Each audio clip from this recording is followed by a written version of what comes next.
Hey guys, how are you all doing? It's Arsenal versus Spurs, and it's the North London derby. It's time to get down, it's time to get busy, and everyone's coming into the chat at the moment. But I know Bertrand's just on the phone. I want to welcome everybody from Facebook, everybody on YouTube. How are you guys all doing? Are you up for the challenge? Are you scared? Are you emotional? Are you ready? Let's do this, guys. Let's do this. Before we go into the team sheet, let's find out how our guys are doing. Bertram, how are you, bro? I'm hyped. I'm hyped. It's a season changing game, and if we come out with a draw, I would not be surprised, but I will not accept a loss today. So I see he went back to old tried and tested in terms of the team. He's gone to the William Lacazette, Aubameyang. So I'm sure he's probably talked to those guys and said, look, you got to go earn your paycheck. So let's see if they earn their paycheck today. But I'm geared up for the game. I'm glad to see, well, you're going to go through the team sheet, but I am disappointed to see Saka in the team. I'm glad to see Partey in the team. And I would have done the same thing, even if he didn't train, if he was ready. Because it's desperation time. It's do or die, isn't it? It's do or die. If you mess this one up, then you pretty much can say goodbye to any chance of even though we weren't favourites to win the league, but the league, as far as we're concerned, if we lose today, that's done. And then you just work the mid-table and then focus on the Europa Cup. That's what I would do. I was talking to James B this morning. He was also on AFTV. And he was, a lot of people are of the opinion of, if it doesn't happen for us today, let's focus on the Europa League and let's win that and let's get in the Champions League that way. Neomis, man, talk to me. How you doing, bro? I am good. I'm good. I am a little nervous. Yeah, excited to see. I know you're going to go into the lineup, but as soon as I saw Thomas Partey, I figured, you know what? Have they been lying to us and trying to tell him that he's injured? Haven't been. Yeah, they definitely haven't been. Okay. Yeah. Okay. All right. Then. I mean, as I said, what they're doing today is taking a punt.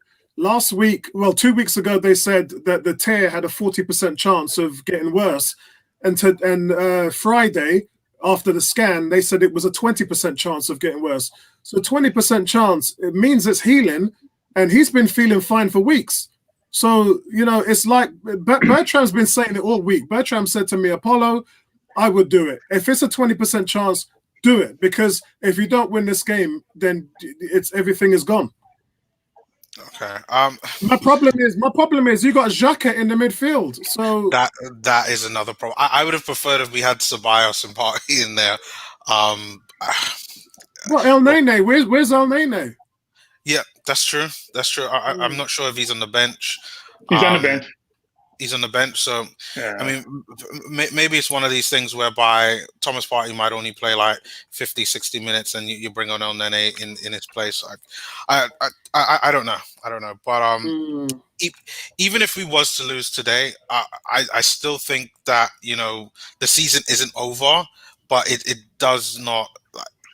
It definitely is a big black smudge on the season leading up into Christmas and to whereby we're approaching halfway in the year. But let's just go out there, and as long as they perform, I can expect us to get a draw out of this, at least. If we lose today, we are 4-6. Doesn't bode well. 4-1 or whatever we want to call it, but it's not. It's not the record. Yeah, I mean, easier. The game. If you look at all the games, they don't come easier. Yeah, exactly. Yeah, I mean, even when you look at the other games today, Leicester was playing Sheffield United today, and they were barely holding on barely. Oh, yeah, but Apollo, in today's game with Leicester, the defender had a chance to take him out before he got the penalty box. Take him out, take the red card, go home, save your 3 points. He avoided tripping him, and Vardy went to. You can't allow the man to go into one-on-one with your keeper. Yeah. That's where the quick thought come into play to say, you know what, take him out, take the red card. You missed 3 games, but you get a point. Yeah, true. Yeah. So before we go into the team sheet, which we're gonna do now, I haven't even eaten my dinner yet. I've got West Indian soup. Yeah, I've got West Indian soup with mutton, potatoes, carrots, dumpling, pumpkin, everything in the soup, with a slice of hard bread. So I ain't even So my started. suggestion is, as you get more seasoned, you need to give up certain food. So nobody loved hard bread like I did. In fact, I have a picture with 2 hard breads in my hand. I haven't eaten hard bread in 5 years. Oh my god! Wow. And I stopped eating meat. Yeah, as you get older, you have to revisit what nutrition you have. Yeah. I mean, that's the reason why you can see I get a pint of water. The first thing I do when I wake up is drink a pint of water. I always have a pint when I'm sitting down watching the game, and yeah, so but bun that sugar stuff. Pro Lover said, link me up, I'm ready to join. Are you on Facebook? If you're on Facebook, then private message me, Apollo Dean Campbell. Guys, let's say hello to the people out there. Pro Lover, big up to you, bro. 18 says it's party time. Nay is saying this is the day. This is the day. Agreed, Nay. This is the day where we show and prove. And she's asking why El Nene is on the bench. The same thing that we're saying. Why is he on the bench? Fabrice, it's the hope, guys. It is the hope. It's the hope that we get it all done. Greg G is saying, hey, what's going on? What's going on to you, bro? La African Guna. Hey, boys, not happy with Xhaka and Holding starting. The rest I'm fine with. Party makes this game 65 to 35 to Spurs. Let's see what happens. Agreed. Cricket Ball is saying, howdy, today's D-Day. Yes, it's either demolish day for us giving them or just demolition day. I mean, we really don't know where we're going to go. So let's go into the team sheet. African Guna, what's this? What is it if Partey doesn't play? Is it 90-10? I'm just curious. I'm just curious what it is. He said 65-35 with Partey. So what is it without Partey? Because he may pull up during the game. So yeah, that's the thing, because that's the chance that's the chance that we're taking. I'm just looking for a private message from Pro Love. I can't see him on there. No, I can't see a private message from him there. So let's go through the team sheet. So guys, we've got Leno in goal. We've got Bellerin, Holding, and Gabriel and Turney. So they have gone for a back four. You know, fair play to you, because you know, hopefully, as I said, Bellerin's going to be the guy who's picking up Song on that side, and that means that Turney isn't going to really be asked to do much. I mean, Harry Kane doesn't have much pace, but then he plays through the middle, so you'd be looking at one of the guys like Gabriel and Holding to deal with him. Last time Holding played him, he did really well. Gabriel, this is a matchup that Gabriel hasn't had before, so we're looking for the spine to turn up. In the midfield, we've got Partey, Xhaka, and Saka. Apollo, I don't think it's a back four. I think it's a back three. Yeah, I'm not too sure myself, because with Saka and Tierney, they could be playing wing backs with Partey in the middle. So it could be a back three. Tierney's going to play with Gabriel and Holding back. I don't see him playing a four against Spurs with that forward line. There's no way he's going to play a four. Yeah, I mean, I've been asking for a back three all the time. So it could be Bellerin, Holding, and Gabriel, and it could be Tierney, Partey, and Saka and Xhaka as the four in the midfield, and then Willian, Lacazette, and Aubameyang up front. On the bench, we've got Mustafi, Maitland-Niles, El Nene, Ceballos, Willock, and Nketiah. What's your thoughts on the team sheet, Bertrand? I like the team sheet, with the exception, as Africa Guna says, around Holding and Xhaka. I think Xhaka, as he proved last weekend against Wolves, doesn't do a lot well, but does make enough mistake to make you very concerned. He's slow. I'm sure he wants a left footer in there to spray the pass to the left for the left footer, a left footer, right footer in the midfield, in the center. But, you know, Marina doesn't have a left footer, right footer. He has Højbjerg and he has Sissoko, so who are both right footers. So I wouldn't have played Xhaka. And Holding, I'm still, as African Guna says, I don't disagree. I am concerned about Holding.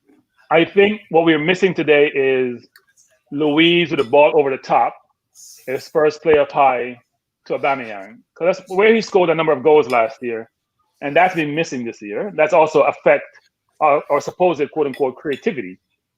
But we hopefully can get Saka more forward to play the ball inside to Aubameyang, to Lacazette. And hopefully, I thought given the Europa League game that he would have played Laka in the 10, and Abba in the 9. Play a 4-3-3 and play the creative midfielder being Lacazette. Given they play that role well on Thursday, but we'll see what happens. An interesting team sheet. I expect him to play William, as we talked about when we talked about on Friday. Apollo, William to play well against Spurs. So you want to go back to the old William. We're looking for him. He got lost along the way. He was trying to come to the Emirates and he got lost. Hopefully, he found his way to Spurs Stadium today because he can't find the way to our stadium. So hopefully he finds direction to go to the stadium today because he's been lost. We were trying to find William all since the Fulham game, and somehow something is wrong with his direction. His GPS is not working. So hopefully he finds his way today. Okay, so what's your thoughts on the team sheet, Neil Miss? Happy with the team sheet? Sad with the team sheet? For the most part, I'm happy with it.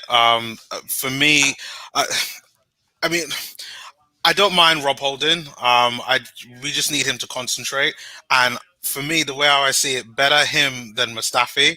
Which could you imagine if Rob Holding got injured and then we have to bring on Mustafi at some point? For me, that's worse. Granit Xhaka, for me, again, he's too slow in that midfield against the Spurs midfield. I fear that Thomas Partey's just going to get overrun, and with a player that's not quite at 100%, even if he's at 80%, I think there's a lot of quality in that Spurs midfield. But for me, I think that's the best that we can really play at the moment. I would only change Xhaka. So let's see how they really line up. Interesting that Bertrand mentioned about Lacazette in the 10. We might be able to still do that, depending on where Saka plays. Yeah. So let's see how it all goes. I think he's going to do some creativity in terms of rotation during the game when you're attacking versus when you're defending. So we'll see what he comes up with. Yeah. And guys, remember our record. I believe it's the last 6 games that we haven't won here. We've drawn 2 and lost 4, and so we haven't won here since 2014. So it's going to be tough to guys. But Abba missed that penalty, didn't he? Yeah, that's right. Yeah. Yep, that's right. So guys, the big news is Thomas Partey has returned after signing in the summer. After four games on the treatment table, he's now in our lineup. We saw what he was like when we played Man United. He's just on a different level. But I know they were saying this morning that Harry Kane is about 80% fit. Thomas Partey is 80% fit as well. So we're going to have to see how that works its way through. The difference is Harry Kane can actually play that 10 position by sitting back and spraying the ball around. So for him, he doesn't need to do too much running. I don't know what support Partey's going to get in the middle. I just fingers crossed that he can make it through this game. Even if Thomas Partey makes it through to 70 minutes, I would be happy. Lacazette is a shock to me. Maybe not a shock to a few of you because you have been asking the question, has he played himself into the role? But, you know, if he gives you 60 minutes of what he gave you on Thursday night, then that's good. Yeah, that's all I can say. But we've had next to nothing from Lacazette, so I'm really looking forward to him. Rodriguez, one of our listeners, is a big fan of Lacazette. So I hope he turns up today, and I hope your boy show and prove his form. But overall, I mean, it's Thomas Partey returns. Rob Holding is chosen to partner Gabriel. I'm not really sure. Luiz isn't even on the bench, so he's obviously not ready. But Saka is the guy who really needs a game. Saka needs a top game right now. Played well before the international break. Was man of the match in the first game with England that he played in, and is just not the finished article yet. We know that it's not. It's more so his finishing, not his facilitating. He had 14 assists last season. So if he can add that creativity to the team, then that's going to give us a massive boost today. Hightower says we should have had Maitland-Niles instead of. Yeah, I know. Yeah. I've been saying that all week, man. African Gunnar saying Mustard has scored against the. G is saying, hope you're right, mate. Our record away in the North London derby isn't good, and 2,000 fans probably makes it more like the matches in which we have a record and a man behind closed doors. Someone on Facebook saying, hi, people, put the team up, please. The team's already on the live stream. So if you'd have sent this message, you'd have seen the team sheet on there as well. Let's have a look. Yeah, so I'm not sure why you haven't seen that because the team sheet is up on there. Have you guys changed your predictions now that Thomas Partey's in? I did say 1-1. I'm going to stay with 1-1. Bertram, you're going to stay with, I believe you said a draw as well. 2-2. Oh, 2-2, yes. Yeah, I remember you saying 2-2. Niamis, you changing up your... Nope, I'm going to stick with a 1-1 draw for me. For me, Son, who I didn't think would play in this game because he played in the Europa League, is playing. So that is another dangerous caveat. So, but I'll stick with a draw. Yeah, I mean, and Mourinho was up to his little games again. We were told Lloris was injured and he wasn't going to make it. Harry Kane, we heard, had a 50% chance. And then all of a sudden, you know, the thing about Mourinho is Mourinho used to do this at Chelsea. He used to say all the man that was injured. And then when Sunday turn up, man is ready, running like he's been running all week. I just want to introduce Quinton. You guys know him on the chat as Pro Lover. Quinton, how are you doing, bro? Welcome to the panel. I'm doing great. Can you hear me? Yeah, I can hear you loud and clear. Which country are you from, bro? I'm from St. Kitts, bro. Not too far from.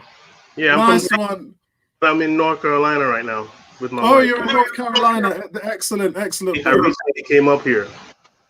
Excellent. So you've only been in North Carolina for a short while? Short while, yeah, short while. I'm trying to set things up, man. But you know we ain't gonna forget. We're not gonna forget our home roots. You know what I'm saying? I hear that, man. So what's your opinion on the team sheet?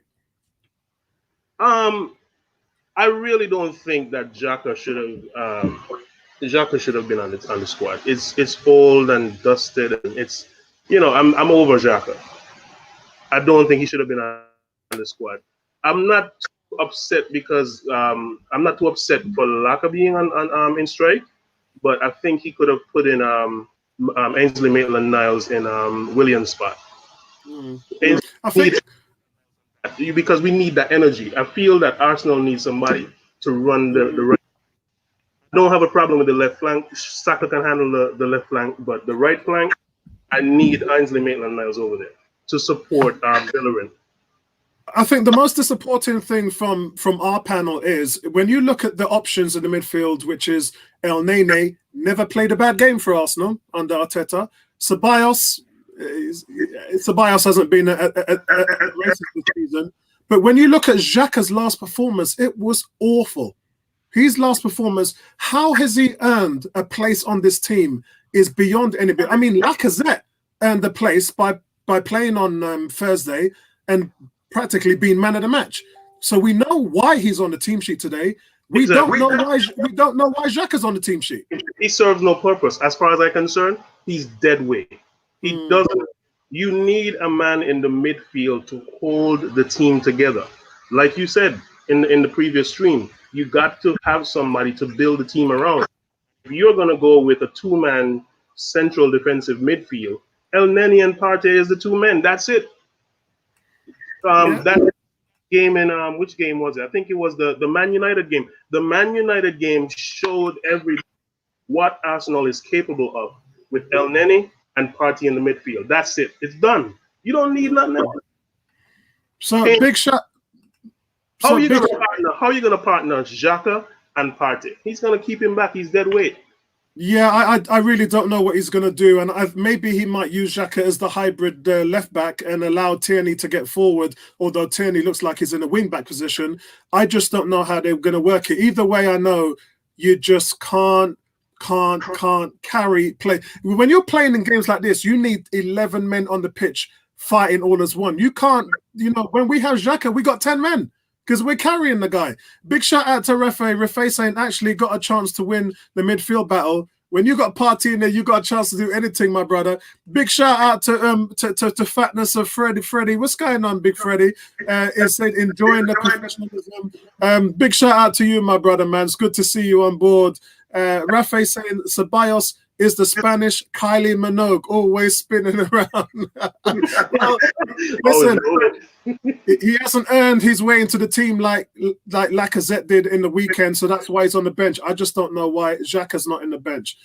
So we're going to get joined by Mark soon. Mark is joining us in a minute. But I'm up for this game now. Now I know we got party in there. Bertram, I'm excited. Yeah, you mentioned a while ago the strategy he employed maybe to have Xhaka cover for Tierney. Xhaka can't cover for himself. How can he cover for someone else? I mean, the reason why you play three at the back is the two wing backs play a hybrid role, so they cover off for the person on the left or the right, Holding and or Tierney. You don't need Xhaka in that role. Now, I understand the need for a left footer sometimes, given how we play, because we're left dominant, as Quinton mentioned. But I don't understand this, which is there's almost a consensus by fans, by pundits, that Xhaka shouldn't play, and yet the manager plays him. What are we missing? Because we're not in training. We don't know what his strategy is that he's trying to employ. I still don't understand the logic. It doesn't meet the eye test, doesn't meet the substance test. So I don't see why he's on the field. And this is the thing. So when I talked about, you saw what Lacazette did on Thursday night. You saw what Nelson did. You saw what Willock has been doing. And those guys are playing to get into the first team. So when you look at Xhaka's performance last week against Wolves, he was horrendous. I think I gave him 2 out of 10. But yet he finds himself in the first 11 against in the North London derby, in probably Arsenal's biggest game of the season. What has he done to get into the team? Mark, what's your thoughts on the team sheet? Someone's got their speaker up and I can hear myself in the background. Yep, I'm hearing that too. The back four is not too worrying. It's great to see Partey back in the squad. Willian or Nelson, I'm finding a hard decision. Xhaka or Nenny, I'm finding a hard decision to justify. But the North London derby, I don't care which 11 players have the shirts on. For now, let's get behind them and hope that the form that we've been showing, the lack of creativity that we've been showing, is forgotten, and we remember that we are the Arsenal, and these boys are forever in our shadow. If we're going on form, if we're going on the quality of the current forwards and the creativity of these two teams, I'd be very worried. So I want us to play on history, because that's the only level on which we currently beat this team. Yeah, well, Mark is talking way history, not recent history. So guys, whatever which way is going on, the tinkering continues. It looks like that we've got Lacazette playing through the middle, and then Aubameyang now is back on the left. So after 4 games, the captain now finds himself back in his hybrid false 9, or whatever you want to call it, position. A little disappointed for him. He can't say he has had his chance, guys. He's played through the middle. He's done nothing. You can't say he never had a chance. I was on a back 3 today. He couldn't play a 4 today. Not with Spurs' potent forward line. So he had to play a 3. And if you want to get Lacazette on the field, then you got to play about wide. Yeah. So guys, we're about to kick off. For some of you who have got a Sky Direct feed, you've probably kicked off already. I'm on Sky Go, and I am about to kick off. No, just about to. Yeah, I'm on a stream today. Somehow they're not bringing it on live TV, so I have to stream it. So what about you? What about you, Quinton? We have kicked off. Yeah, I just realized I'm using Peacock Stream, right? So Leicester. I had to back out of the Leicester. Hi guys. There she is. Ebony, what's your opinion on the team sheet at the moment, girl? Nah. I'm glad. I'm glad for that. It's just that I'm a bit annoyed that AMN isn't starting, because I'm worried about Tierney against Song. Even Tierney against Kane as well. And quite frankly, they've got and I'm also annoyed that what's his name started. He's just committed a ridiculous foul. Xhaka should have been booked already. Ridiculous foul on Kane. He's just thrown himself underneath Kane and taken him out. I'd have booked him for that. Completely cynical. No attempt to play the ball. This is ridiculous there. Look, yeah, you can see that straight away. I mean, look at that. A few rush challenges. Arsenal look like they're pressing from the get-go, though. Interesting to see how fit Thomas Partey is, guys. Remember, he's been running and training by himself. And according to him, he feels great.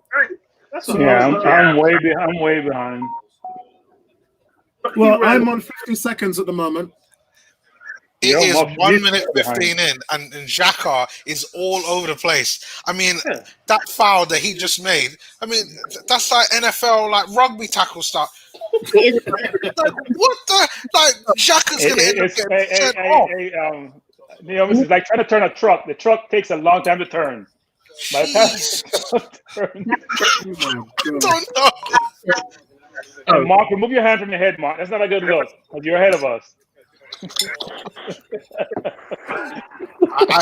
Well, you'll be glad to know they didn't manage to score yet. This is the good news. Oh God, there's a free kick coming. You know what? I think Arteta... Relax. You're all right. Arteta has seen everything he needs to see from his poor choice of bringing Xhaka into the team. You know what? I said to you guys so many times, this guy let down Emery, he let down Wenger, he let down Lundberg, and if you pick him, he can let you down again. So I don't know why we keep picking this, brother. So we have a defender taking a free kick. That's where the ball is supposed to go. Good shot, Danny. Way over the goal. Yeah, I wasn't worried about the free kick, to be honest. They hardly score from free kicks anyway. Guys, forgive me if I've gone quiet. I got to get my dumpling and my mutton in before it goes cold. You're going to be threatened. So Justin Bellerin gives the ball away directly from a throw-in, and then Thomas Partey is forced to concede another free kick. Not in a dangerous area this time, but the conceding of possession from Bellerin was very disappointing. I just don't want to lose today, man. I don't want to lose. Well, you know what I said this week? I was just saying you guys don't fret all game because of Xhaka. Xhaka ain't going to do no better. We need to settle down. I'm not sure who Bellerin is throwing that ball to. We just need to settle down. It's good to see Lacazette and Willian getting stuck in. Guys, I'm at 3 minutes and 5 seconds. I'm at 4 minutes and 10 seconds. Oh, what a rush! Oh, what? You're well ahead of me. You're about a minute and 5 seconds behind me. I'm at 57. That's a whole minute ahead of me, you know. And I don't want to touch this over a screen. minute. Every time I fast with Sky Go, it seems to set me back even further. I don't want to mess around with that thing, man. Is it me or is Diet? The most exciting thing is a throw-in level with the 18-yard box, which Bellerin manages to get to Willian, who then gets tackled. Who then gives it away? Lacazette on the ball, trying to get away from Kane. That's a free kick against Kane. So Lacazette, Kane's not happy about something. Yeah, well, it was a foul. Kane.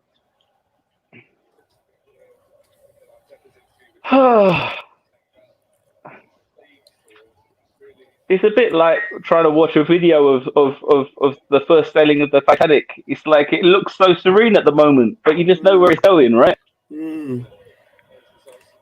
Freddie's asked me to put the team sheet up again, so I'm going to just copy it from here and put it into the other thread. Because the one thing I noticed when I stream on 101 on Facebook, it puts 2 threads up on there, which is quite strange, actually. What a crap free kick. Well, what kind of free kick was that, William? Saka fires one way over. What kind of rubbish free kick was that from William? Well, there was at least 2 forwards. There was a forward one side and the other of it. So, yeah, I've seen worse free kicks from us this season. It's like there's no force behind it. If we're going to do a free kick, put some... There we go. Oh! Diomis, was that you getting overexcited about that shot from Saka? Oh, come on. No, it wasn't that exciting. It wasn't. It wasn't me. I think that was Quinton. It's the angle that we saw Saka. We should celebrate 2 passes between the defenders. Don't let me come down to White Hart Lane. 2 players on the deck off the ball there. What happened there? Both up okay. Lacazette and Højbjerg, I think. Who's the 5 for Tottenham?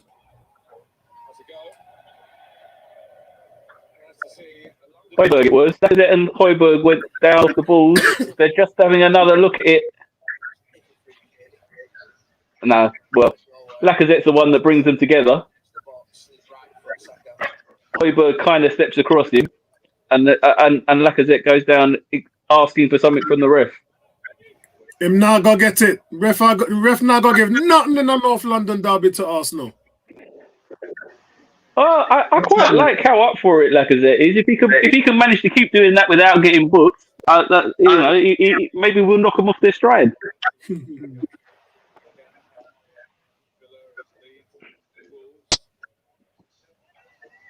Yeah, Arsenal has never won a derby with Martin Atkinson in charge.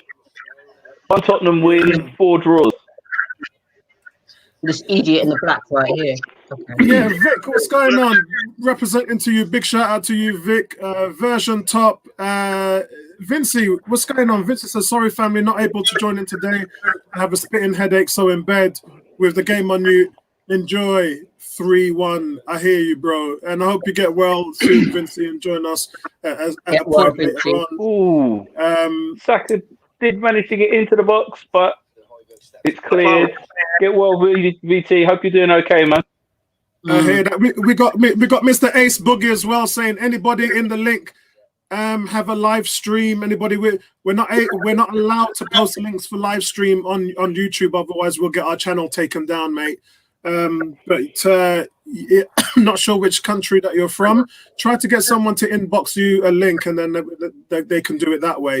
G says, this says a lot about Nelson's future. With no Pepe, he can't make the bench. Arteta probably thinks Willock can play on the wing, as he's got more trust in him there than Nelson. It's just not good, mate. It's just not good. Quinton, are you a big Nelson fan? Big Willock, big Nelson fan? Yeah, trust me. Yeah. From the first time, yeah, I am. But yeah, we got to keep nurturing that blood through, man. What did you say? We got to keep nurturing that blood through, man. Yeah. But Apollo, how come you didn't tell me that Martin Atkinson was the referee in charge today? Oh man, that's because I didn't want to get you down, my brother. Right? I don't know. Every time Arsenal has a big game, they put him. Too biased. He's a biased referee. Yeah, Man United fan. He hates us, man. He never sees a challenge for what it is. Never. Well, the good news is, if it is to do with him being a Man United fan, he almost certainly thinks of Tottenham as a much bigger threat than us at the moment, so we'll probably go in our favour. Oh, wow. True. I must say, I do like the captain's armbands. The rainbow. Yeah.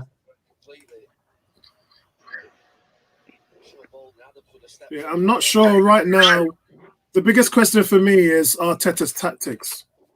Not really sure. I don't. This defensive thing that he's doing, is it enough to turn in a result? G is saying Arteta really doing some pullist tactics. Bellerin breaking into the penalty area, whips the ball across, but no. Through the far post. Tierney will keep it in play. Kieran Tierney on the left flank goes cheeks inside, loses possession. Party shoots from distance. Well wide. Nice effort, though. I don't know who feels the same way I do, but I think Arteta is using this first half as a test. He's trying to test out how Tottenham is going to come against. Does anybody feel that way to me?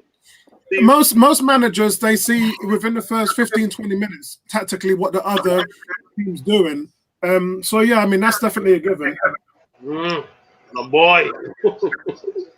My boy. We've definitely got some players to make a push in the latter part of the game. That's for sure. Partey looks frustrated. He looks frustrated. Like he ain't happy. don't think he. Well, I'll tell you something. Partey can't be happy seeing his old team top of the table in La Liga with a game in hand.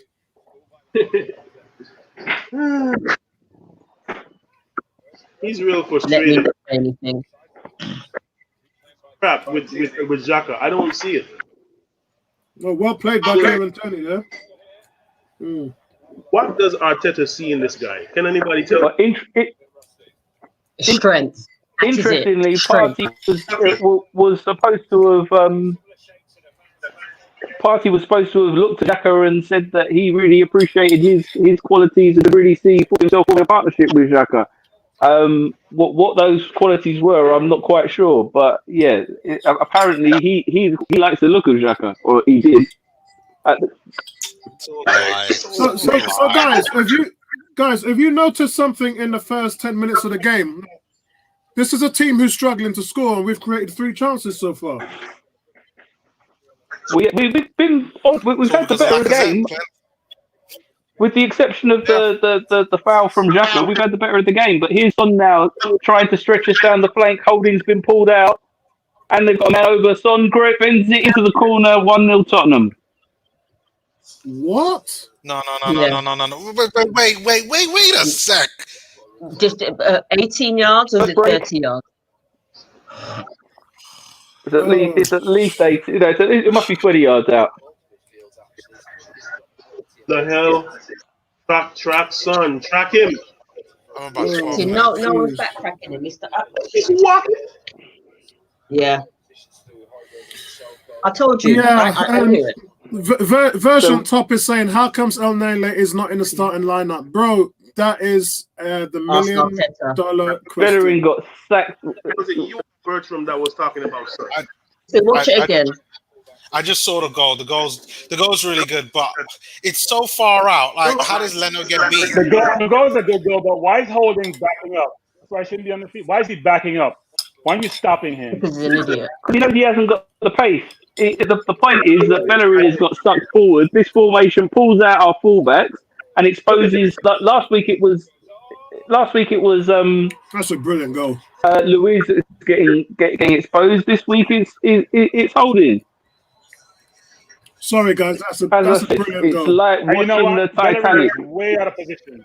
Bellerin is in no man's land. Bellerin's too No man's slow. land. Bellerin is attacking. But look at Bellerin. Look at Bellerin. He's too slow and defensively he's shit. Bellerin is going inside. He has no idea where his man is. That's a great goal, guys. And now Mourinho feels It's a great goal. like he's the king, he's the maestro. Like this was all him. Mourinho celebrating. I hate Mourinho. Yeah. Say.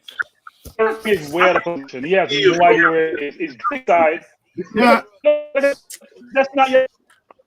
Yeah, sorry guys, I didn't think there was anything wrong with that. If you can see, Song has a player running it down the overlap. I think it's Aurier. So Bellerin is caught between closing down Song. No, Apollo, no. Look at the initial. Bellerin closing down Song and playing the overlap. No. Song is just a brilliant finish. There's nothing. That's too much space. Sometimes when a player plays like that and scores like that, you just got to give it to the brilliance of the player. That was a quality goal. End of. No, but Apollo, how did he get to that position in the first place? You ask yourself, where did the play Because it was a start? counter-attack. Position. Bellerin is way out of position. Bellerin was backpedaling. No, but he's going inside. Why is Bellerin going inside initially? Why is he going inside? His danger man is Son. There's nobody inside as danger. Partey and has that covered. Partey's got what? Partey's got the inside covered. Exactly. Yeah. Bellerin is going inside initially. Yeah. So in fact, he was still running inside. Yeah, because the only thing that would have happened out of that is that if he'd have gone inside, Son could have gone to Aurier on the left and played him through the overlap and had a crossing, but the finish was impeccable. Exactly. They overload that side, but where's Bellerin? That's where Bellerin's supposed to be. Yeah, I'm not going to chastise him. He's in the middle. Yeah, yes, he could have closed them down. Yes, he could have closed them down, but that was a quality finish by Son.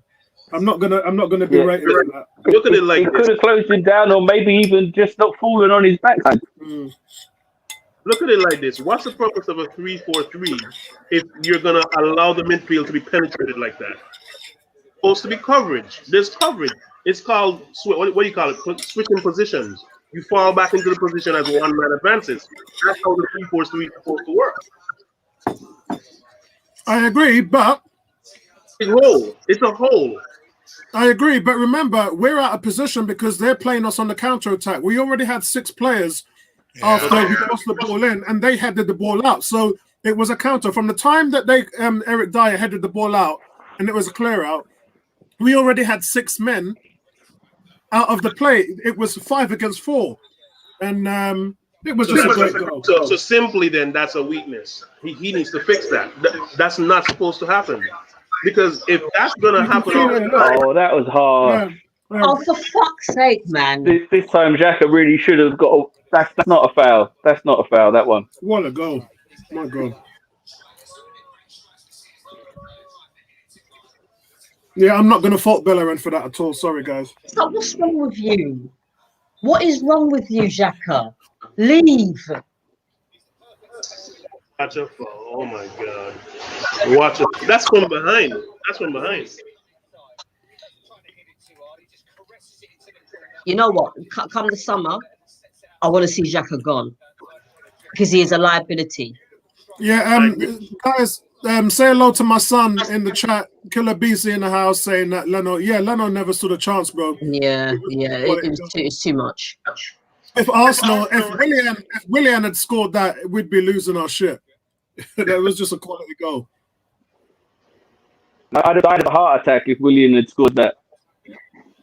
I don't think we're all. No one is debating the quality of the goal. The question is what led up to the goal. What led up to the goal? It's midfield. It's Bertram. It's midfield. It's not defense. It's midfield. No, that's it's Bellerin. I'm telling you, the initial step he made, he stepped inside. You can't step inside when there's coverage inside. You think about where am I on the field, where the danger is. The danger is Son, Kane. That's your danger. No, I don't agree. But I don't think that there was coverage in midfield because it looks. I'm not sure where Thomas Partey was, but where was Xhaka in the midfield to help? No, but it's not a midfield issue, guys. Neomis. Like 3 times they showed the play here. 3 times. Okay. You know what happened? Bellerin stepped inside initially when the ball got headed out. Instead of looking, Norwich to go inside. He's not close to the ball. He's not going at anyone. That means he's in no man's land. Yeah, he's in no man's land for a reason. That's what I'm saying. I'm not berating him for it. Neomis, if you look, when Song brings the ball up, he actually waves Aurier to go on the overlap on the left. So when Bellerin sees a man running behind, Bellerin now has got to make a decision. Am I going to go left or am I going to go right? So he's caught in 2 minds. By the time he's thinking about what he's going to do, Song has cut it inside and hit the ball already. Nothing he could do. Nothing he could do. If you had help on that side, if you had cover on that side, then it's a different story. But he had 2 men running out. The original attack, the Arsenal, you said this is a counter, right? The original attack, where was it going? Who were the people instrumental in that attack?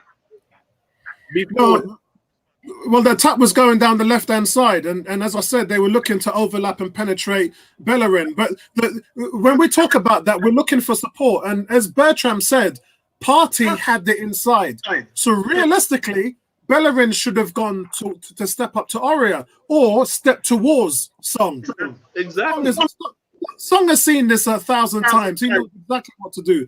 You know, people talk. Let's not pretend that Song is a run-of-the-mill winger. He's not. He's one of the best, if not the best winger. Definitely 38 goals in the last 2 seasons from that position.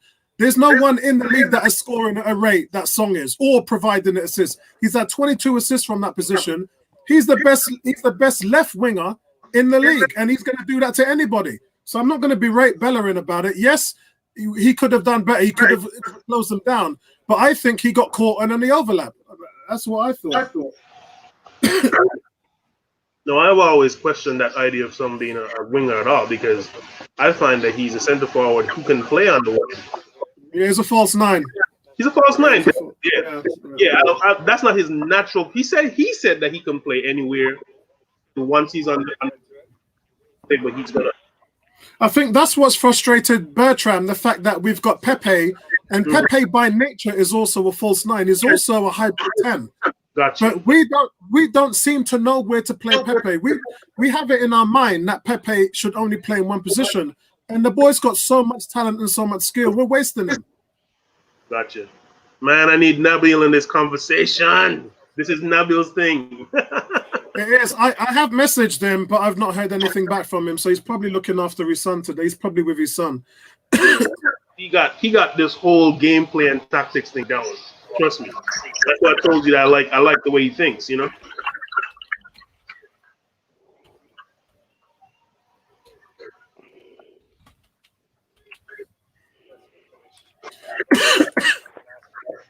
Looks like we got possession. Like we got the possession, the higher possession, right?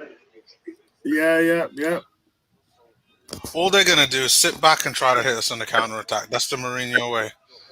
Oh my God! So Michelle said Song has scored as many goals as Arsenal this season by himself. No, get out of here! No, that can't be true. No. Purple Juno. That wouldn't be surprised. cannot be true. How many goals have we scored? How many goals have we scored this season?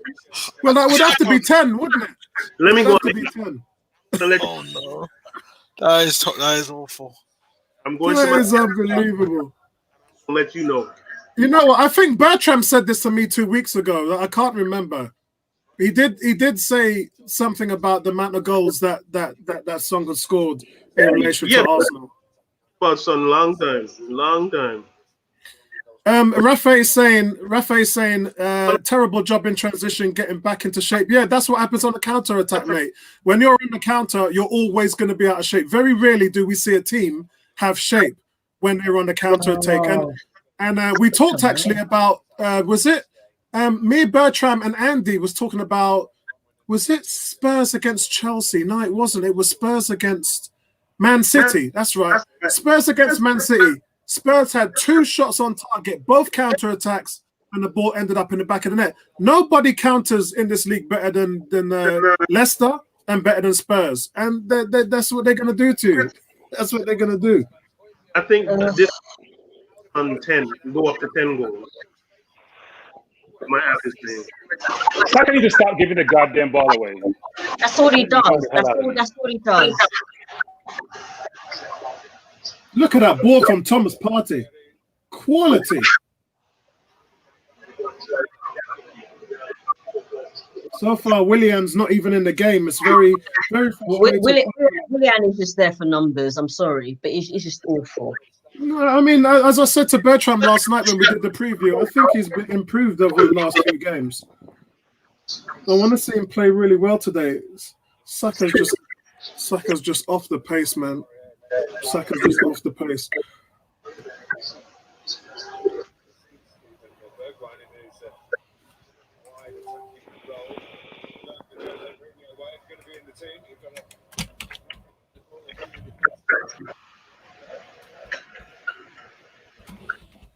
Oh, here's Spurs coming on the counter attack again. Again, yep. Oh boy. But that's what I'm saying. He has to fix that because you can't afford for that to keep happening. It's going to happen all the time if that's your weakness. That's the purpose of work rate and tactics, to eliminate holes and weaknesses, because they're going to exploit those channels. Will somebody close one of them down, please? So we're not pressing at the moment, guys. It looks like we're just sitting back in the base formation. And that's not good because you can't really give them that time on the ball. Right, so Partey looks like he's pressing. They're just trying to force the direction of the ball. That's good play. That's a good interception there. And a great strike from distance. Tottenham are just about to have a better spell for you guys. They've just had a better spell for me. Bellerin there got pulled in following Son. This time he gets a player, goes on the overlap, whose cross is half decent but is cleared by Tierney. Then there's a cracking shot, but straight down the throat of Leno, who from Højbjerg, and Leno manages to hold on. He actually catches the ball. You see that? No. That's unbelievable. Who is that? Sorry, my screen is so small it makes it very. Oh, it's Bellerin. So that time, Aurier runs up onto Holding, and goes on the inside of his right foot, and Bellerin is right there to support Holding, and that's what Bellerin didn't get that support last time. Yeah, you have to be able to shut that down quickly. But it's easy to do when you're not on the counter attack. Big shout out to 20 people watching the stream, 10 people watching on Facebook, 20 people on YouTube. Guys, hit that like button, please. And if you're not subscribed to the channel, please subscribe to the channel. You guys made me worry last night because you said if Xhaka is on that field, we're going to lose. I was upset when you guys yesterday. And guess what? Xhaka's on the field. That's what I'm saying. And look at it. 20 minutes in, they got to go. That's crazy.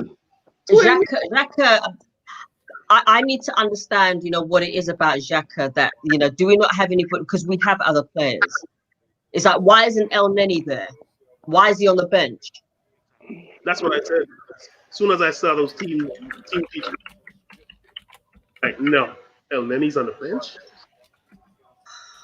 Look at it. All the good people on the bench. El Neni, Maitland-Niles, Nketiah, all of them on the bench. Oh.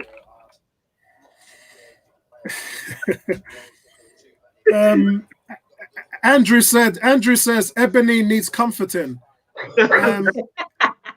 18 says Ebony is so amazing. And Kuke said this is Ebony's world. We're just living in it. My girl gets so much love on this show. Hey, what about the love for us guys, man? Nobody ain't giving us fellas any love on here, man. Dear. They are. I tell you, honey's just getting pure love right now, and we ain't getting a damn thing. I told you already what I'm going to do if we lose this match, and I'm not joking. Seriously, we just seem to be chasing the game. That's all, and ball watching. It's like we're almost too scared to close this slot down.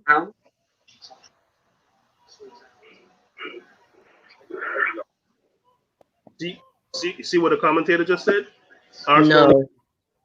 And Tottenham keeps getting through that three-man defense. That's what they said.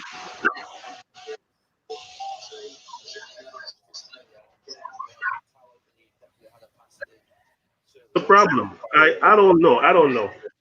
The history of this derby, I don't remember we ever playing a back three against Tottenham. I don't remember ever doing that. Yeah, different manager, different tactics. I think it was the right thing to do, to be honest with you. But you can't dictate for world class. That's something you can't dictate for. When we had Sanchez, and Sanchez was pulling a rabbit out of a hat every week, defenses couldn't do nothing about it. It's just when quality shows up, you just have to admire it. And I hate that it's top turn. Good ball from Saka to Tierney, fighting across, but it hits the first man. That's the first attack threat. Of course, it's immediately followed by a Tottenham break, which is snuffed out by Xhaka. Is he not going to get yellow cards? That's what Harry Kane's asking for. But Killer Beezy's just hit the nail on the head again by saying, never thought I'd say this, but we're missing Ozil's presence. Bro, you know what I did today? I was watching all of 120 Ozil's goals and assists. And when I looked at them, I was like, we ain't got no one in the team that is even doing anything like this, man. Such a shame. Partey's just surged through the centre of the midfield, looking for a pass. He finds a pass out. It's Aubameyang. Back heel to Saka, but it's running out of power. He crosses in, and it's cleared. There's some threat there, and the threat from a great thrust from Thomas Partey. I'm sorry. I'm going to have to agree with Bertram. There's no point in having possession if you're not going to score. You know what I'm saying? Well, I mean, Partey made a run, and then he passed it, and then watch it again. So here's Partey. He then passes it on to, who's that? Is it Aubameyang? Yeah, Partey plays it out to Aubameyang, who's not very quick with his response. He tries to put in Saka, but the ball takes him very wide. His cross is then cleared. But it was threats. There was threat in that move, and it comes from Thomas Partey. Even Will for now, Højbjerg. Young That Willock is midfield needs something else. Højbjerg's got some bleeding from his mouth. He's claiming an arm, but Oh, Yeah, whatever. I don't liar. care. Tottenham temporarily reduced to 10 men whilst he's off because he's bleeding through his mouth. But you know what? They can still pressurise us and win the ball. Højbjerg is back on. To his knees, having made it. Well, there's an absolutely brilliant bit of defending in there. So often I see defenders. So guys, we've got a question to the panel. Foul throw from Hector Bellerin. Oh, Gaga's question to the panel, guys, is which player has improved under Arteta? Well, it was the consensus that David Luiz had hit back his top form under Arteta. I would say Saka as well. And to a point, I'm not the biggest Mustafi fan, but Mustafi also had improved under Arteta. The thing about Xhaka is, Xhaka wasn't such a liability because of the amount of times he gives the ball away. But it's very difficult to say whether any of our top line players like Aubameyang, has Aubameyang improved under Arteta? I don't think so. I don't think Arteta, what's his name, Lacazette has either. I would agree. Maitland-Niles has. I think Maitland-Niles I'd agree on Maitland. I'd agree on Nketiah personally, and I'd agree on David Luiz. But David Luiz tends to regress sometimes. I don't even think Mustafi's improved either. I think he's regressed in my personal. But do you think that they had enough time to grade him on that, on how much they've improved? I think so, because if you look at players like, again, I bring up Mustafi. Mustafi was a serial offender. That's what I used to call him on my videos. And he just, although he had made a few mistakes, his general play under Arteta has improved. But I think if I had to name one person, it would definitely be Maitland-Niles. Maitland-Niles has been like a dog under Arteta. You know what I mean?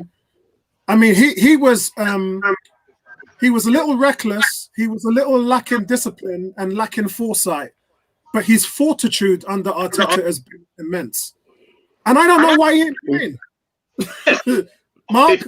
We've just seen Xhaka giving away the ball under absolutely no pressure whatsoever. Absolutely ludicrous. I mean, Xhaka isn't showing anything. I mean, you're talking about Maitland-Niles.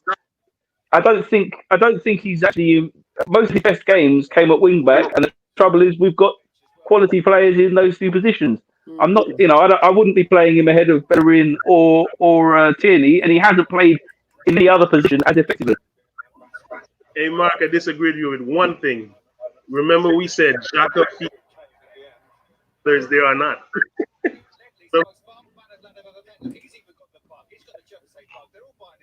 Sorry, I missed that one. Somebody was breaking up. I'm surprised Ledley is fit enough to stand. Yeah, Ledley King's the cheerleader on the side. I'm surprised he's fit enough to stand on the sideline. No, I was saying that Xhaka feels pressure regardless as to whether. Remember. So far, guys, Xhaka has given the ball away 5 times in the first half. And remember, last season, he averaged giving the ball away 5.6 times a game. He's already done that inside of half an hour. 11. He's Game a liability. 11. He's a liability, guys. He's a liability. He needs to go. He needs to go. My son says, yeah, 100%. You know I don't like Ozil, but the team is suffering without him from a creative perspective. 100% agree, bro. 100% agree. Rafe saying Willian got 100k pay rise because of him. I don't know who this Facebook user is. He says we look very disjointed or not up to the speed of the game. It took a worldie to put Spurs ahead. Had that not been the case, we'd have been 35 minutes into the game away from home at 0-0. So I don't think we can get too down on ourselves, if I'm honest. Bertram, you've been too quiet, man. Talk to me, my brother. Yeah, that's true. Bertram. I can't hear you. You're frozen. Bertram is in a moment of shock right now. That's what it is. Oh, okay. Yeah. He's in absolute shock. Oh, Lord. I feel it for him. Trust me. He had so much hype. Because he said he was hyped when he came into the game, He was hyped. Yeah. He's Changes already need to be made. Yeah, I agree. From what I could see. Yeah. AZ Maitland-Niles needs to come on. Yes. In the midfield. It's two changes. Why didn't he start Niles in the midfield? Why ain't they doing that? What is going on here? You know, I'd like to see a fly on the wall at London Colney and understand what's going through his head. That's what I'd really love to do, and understand his method behind his selection. Yeah, me too. But Apollo, we're in the midfield. I would put him in a role right next to. I'd put him in that El Nene role right next to Partey and allow him to advance in there. There, I would. You can play you can play Niles anywhere, you know, anywhere across the board. All you got to do is tell him to take out one man, and he can do that. I would have put Niles. I would have put Niles on Song. Seriously, I would have done Dion. He quick, yeah. I would have said Deion Sanders. Wherever Jerry Rice goes, you go. Wherever Michael Irvin goes, you go. Yeah. Oh, why these short? I would put him on an island. Look at Thomas Partey.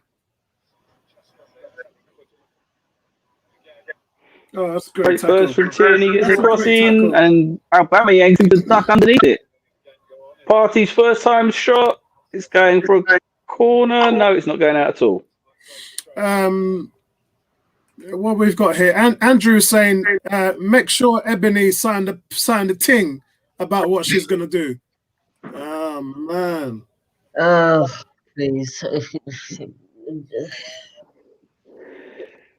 We've had some really good chances, but it's just they're different. To be honest, Tottenham are defending quite well. Ooh. It's relatively easy to defend well against this team, though. Let's be fair. Look how tired Saka is. Saka's panting, man, like crazy. Yep. He's been working hard. He's been running. It's just, you know, with Xhaka in your midfield, you're one man down. That's the problem. Basically.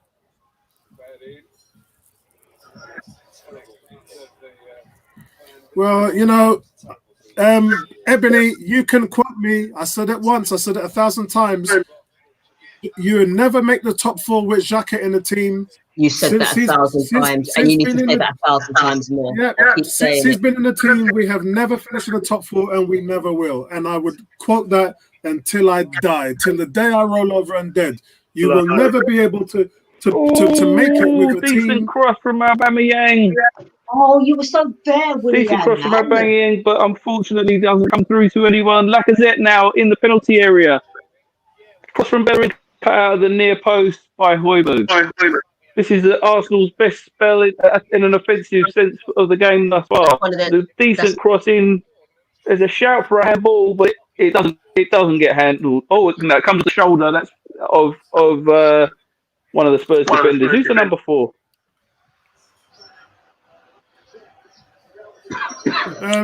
G saying Mourinho showing Arteta how to park, with a corner be taken by William. How to properly park the bus. Mad. I think we're attacking good. The pace is good, but anytime that ball gets back in the midfield, Bro, all I'm saying is, yeah, I have to say this to Bertram. I'm sorry, Bertram. I got to tell you this because we talked about this last night. What tactics will Mourinho employ? Yeah, these are the same tactics that he used at Chelsea. He just parked the bus, and what he did is he just came at us on a counter-attack, and we couldn't handle it. And if you look at what they did to City, they had 32% possession against Man City and won the game 2-0. They had 2 shots on target and 2 shot attempts. That's all they're doing. Another yellow card for Lo Celso just picks up a yellow card for a foul on Willian. Willian avoids the challenge. I mean, to be honest, that's a bit of a soft yellow as far as I'm concerned. It's a definite foul, but I'd be cross if an Arsenal player got for that. Curve is saying Chelsea will win the league. Maybe. Rather them than Tottenham, mate. No, I don't believe I think Liverpool will win it again, to be quite honest. I think Liverpool's going to win it again as well. more sense. Sadly, though, because like Bertram says, Liverpool does not have any creativity. They have no midfield. Everything is up. I personally do not like the so-called Egyptian god. I do. You know what's disappointing is we've seen on the back end of last season, we've seen Arteta disrupt the flow of opposing teams' passing games. We've seen Arteta take out their pivot man by putting Nketiah and Lacazette on them and stopping the ball, forcing the ball wide through the flanks into making teams very predictable, letting them play the way we want them to play, dominating games. And we're not seeing that at the moment. Right now, Harry Kane is getting the ball. Another foul. Harry Kane's getting the ball at will, There's and he's a free allowed kick to now on the edge of the 18 yard. It's very disappointing. Apollo, if we put on the squad from Thursday, them on this field, what do you think will happen? I think we give them a better game, with the exception of a few issues. Maybe one, with the exception of 2 or 3 players, maybe Runenson, the goalkeeper, maybe Mustafi. If 2 or 3 players, I think that we would do a more progressive job. I really do. Because I feel that the team Thursday night was not just balanced, but they were relaxed. Like they didn't have any pressure on them. They just played free-spirited. Yeah, it's about hunger and it's about heart. And the team on Thursday, these are players who are trying to get him through to the first team. Lacazette got dropped, and I never see him run as hard as I saw him run on Thursday night, shooting out from outside the box. He was hungry, and unfortunately, Lacazette and Xhaka behind the free kick. Lacazette takes it, and it comes off the wall and goes wide. Hey, no, the weather got some. Was it this cold Thursday night? Yeah. Because I'm seeing coldness radiating off of Lacazette's head.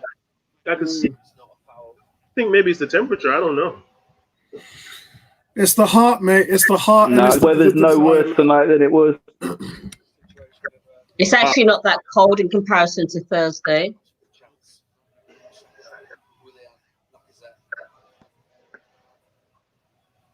And funny you saying that. I went out today to go to Wickes to pick up some DIY stuff in my bathroom, and it was cold as ass. I could not believe how cold that thing was. Neomis, are you North London or South? No, I'm South London. You're South, yeah. Jeez, it was cold as ass over here, man. No, it's cold in South London too. Like, I think yesterday was and Friday was the worst. My brother, when you're saying, when you get in your car and you're like, nah, I'm gonna let this car hot up for 5 minutes before I come and drive this thing, and then just leave it running and go back to that. Yeah, great interchange. Oh. Bellerin with the cross, and of course it comes off the Tottenham head. Every cross. There's never any threat when the ball comes in. Hey, Paulo, I'm gonna tell you something, right? This Mourinho thing. You remember that year with Chelsea? He won the Premier League with Chelsea parking the bus, right? It's a great ball. Yeah. And the thing is, that's what they're doing against us. They have had the chance, and now it's 4-on-2. 4-on-2, breaking in the other direction. Yeah, that's what they want. And Partey stops running. 4-on-2, Partey stops running, and it's 2-0 Tottenham. Yeah, that's what they want. There you go. 2-0 Tottenham. There you go, Bertram. That is his tactic. I think Partey's got an injury in build-up as well. Yeah, that's his tactic. Mourinho's tactic is to stuck Arsenal in. The more possession you give Arsenal, the more further up the pitch they'll play. And then this is how they beat Man City. It's a tried and tested formula, and it's working for Tottenham. And quite frankly, Arteta's getting out-coached by Mourinho. He's getting outdone by him. What the hell? Partey has got some kind of an injury. Partey actually turns around and walks away before the ball, before the final pass is played, let alone the ball's in the net. Yeah, Partey's going off, guys. That's the chance they had to take, Bertram. That's the chance they had to take. How do we end up with 2 against 4? This is not Wenger time. How the hell do you end up with 2 against 4? It's not crazy. That's Mourinho's tactic. That's how we beat Man City. No. This ain't got to do with Morono. This Arsenal. Yeah, well, Both- you got Party it. was already. Yeah, that's Mourinho football for you Party guys. had already stopped. He'd already come. No. Tottenham We were a had man three down, players and already no up one ahead. realised. Party had Yeah. already gone. Party was already in the substitutes box, waiting to get taken off, and he comes back onto the field. Nobody's realised that we're an extra man short. That's how we end up 4-on-2. Yeah, but Mark, it would still be 4-on-3, Mark. It would still be It was 4-on-3. 4-on-3 with the first goal though. But how could you say that when you know this is what Spurs do? They did it to Man City. Man, it's I horrible. don't, you know what? I don't really care what they do to Man City. I care what they do against us. And Yeah, but Ebony, when you look at what Frank Lampard did last week, Frank Lampard went at base 4 and he did not let those guys progress, knowing that that Tottenham couldn't do that to him. See, Yeah. Bertram's gone. He says he's not watching it. No, it's horrible to watch. It's horrible to watch. I'm sorry. You know what's going through Kane's head right now? As Kane is approaching that goal, I'm going to demoralize Arsenal. I'm going to punish them. They're going to get this goal. That's what he did. Look at his face. And look at the way he smacked that ball. He's like, I'm going to make them feel this until next Sunday and the following Sunday and the following Sunday. It's like we're almost too scared to shut them down when they're actually counter-attacking. Yeah. It's like But before the counter attack even starts, Spurs already had 3 players was on top of our defenders. So just staying up there, right? Yeah. They just stayed there. So by the time the counter attack comes, it's already 3-on-3 plus with another Spurs player. That's it. It's inevitable. That's what you gotta say. And somebody takes the initiative and decides to sacrifice themselves and cut that ball out. You can't let somebody walk like that. Guys, this is shocking, but this is how they beat Man City. And look, Spurs are top of the league at the moment. They're in first place. Arsenal are fighting not to be involved in that relegation battle, and that's just where the two teams are at the moment. We knew that before the game. I think today we were hoping that we were going to see some kind of fight from the team. Yeah, and it definitely looked like they definitely look like in certain parts that they're up for it. But you cannot play a team at this level when you've got Xhaka and the likes just making these mistakes. It's just ridiculous. You can't do it. How many balls did Xhaka give away in the first half? 5. 5, yeah, 5. Which could have been 5 goals, right?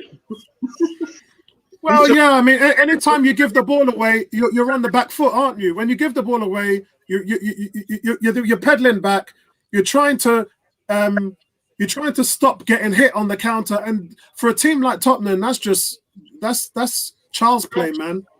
That's child's play. That's easy meat all day long. And I think Mourinho has learned long ago that, and this is the general consensus with good managers, although I don't want to call him that because I don't really respect the man. But the one thing that you have to say with Jose Mourinho is when he knows that a team is bad enough to the point where they will eventually beat themselves, he'll just sit back, park the bus, and wait for you to make a mistake. Yeah. And what we've seen is that. You know, just moments before that second goal, we were just talking about him sucking us in and getting us on the counter-attack. And then Mark comes up and says, we're on the counter-attack and it's 2-0. We called it before the ball even went in the back of the net. That's his tactics. It's tried and tested. I want to see what Arteta's going to do for the second half because he has to respond. He has to take off Xhaka. I'm sorry. And the tactic should be one person in that midfield pivot has to stay back when attacking. You cannot have both go and attack at the same time and then be ineffective and don't score a goal. This is just like what used to happen under Wenger. I mean, the thing is, what you have to remember, it's a game of chess. It was rare that you ever saw a Wenger team. It was very rare you saw a Wenger team get caught out with 4 against 2. That was worse than you see for a Wenger team. Be honest. That was worse. I don't even think Emery did that, if I'm honest. I think Wenger was terrible with his. especially when we had Thomas Vermaelen in the team.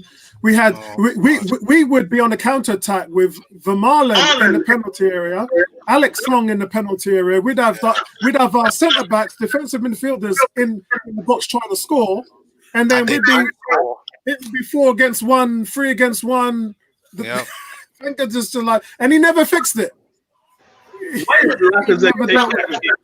I don't know why Lacazette took that kick. Michelle has said, guys, we're not losing because of Xhaka. The whole team has been timid. I thought some of the team have been progressive, but the problem is that's part of the tactics. Part of the tactics is to sit back deep and invite you through the front door. Come on inside, have a cup of tea, have some cake, have a slice of cake. Yeah, let you get your feet warm. Let you warm your hands up on the fire.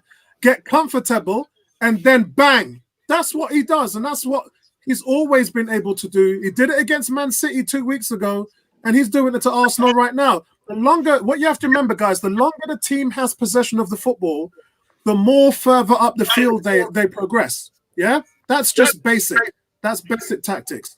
So what happens here is when you invite a team further up the field, you suck them in, and when you suck a team in, the midfielders push up. The strikers are in advanced positions. It leaves you bare bones at the back. And when you have pace, like what Leicester does to many teams, you can hit them on the counter attack, and that's what's happening here.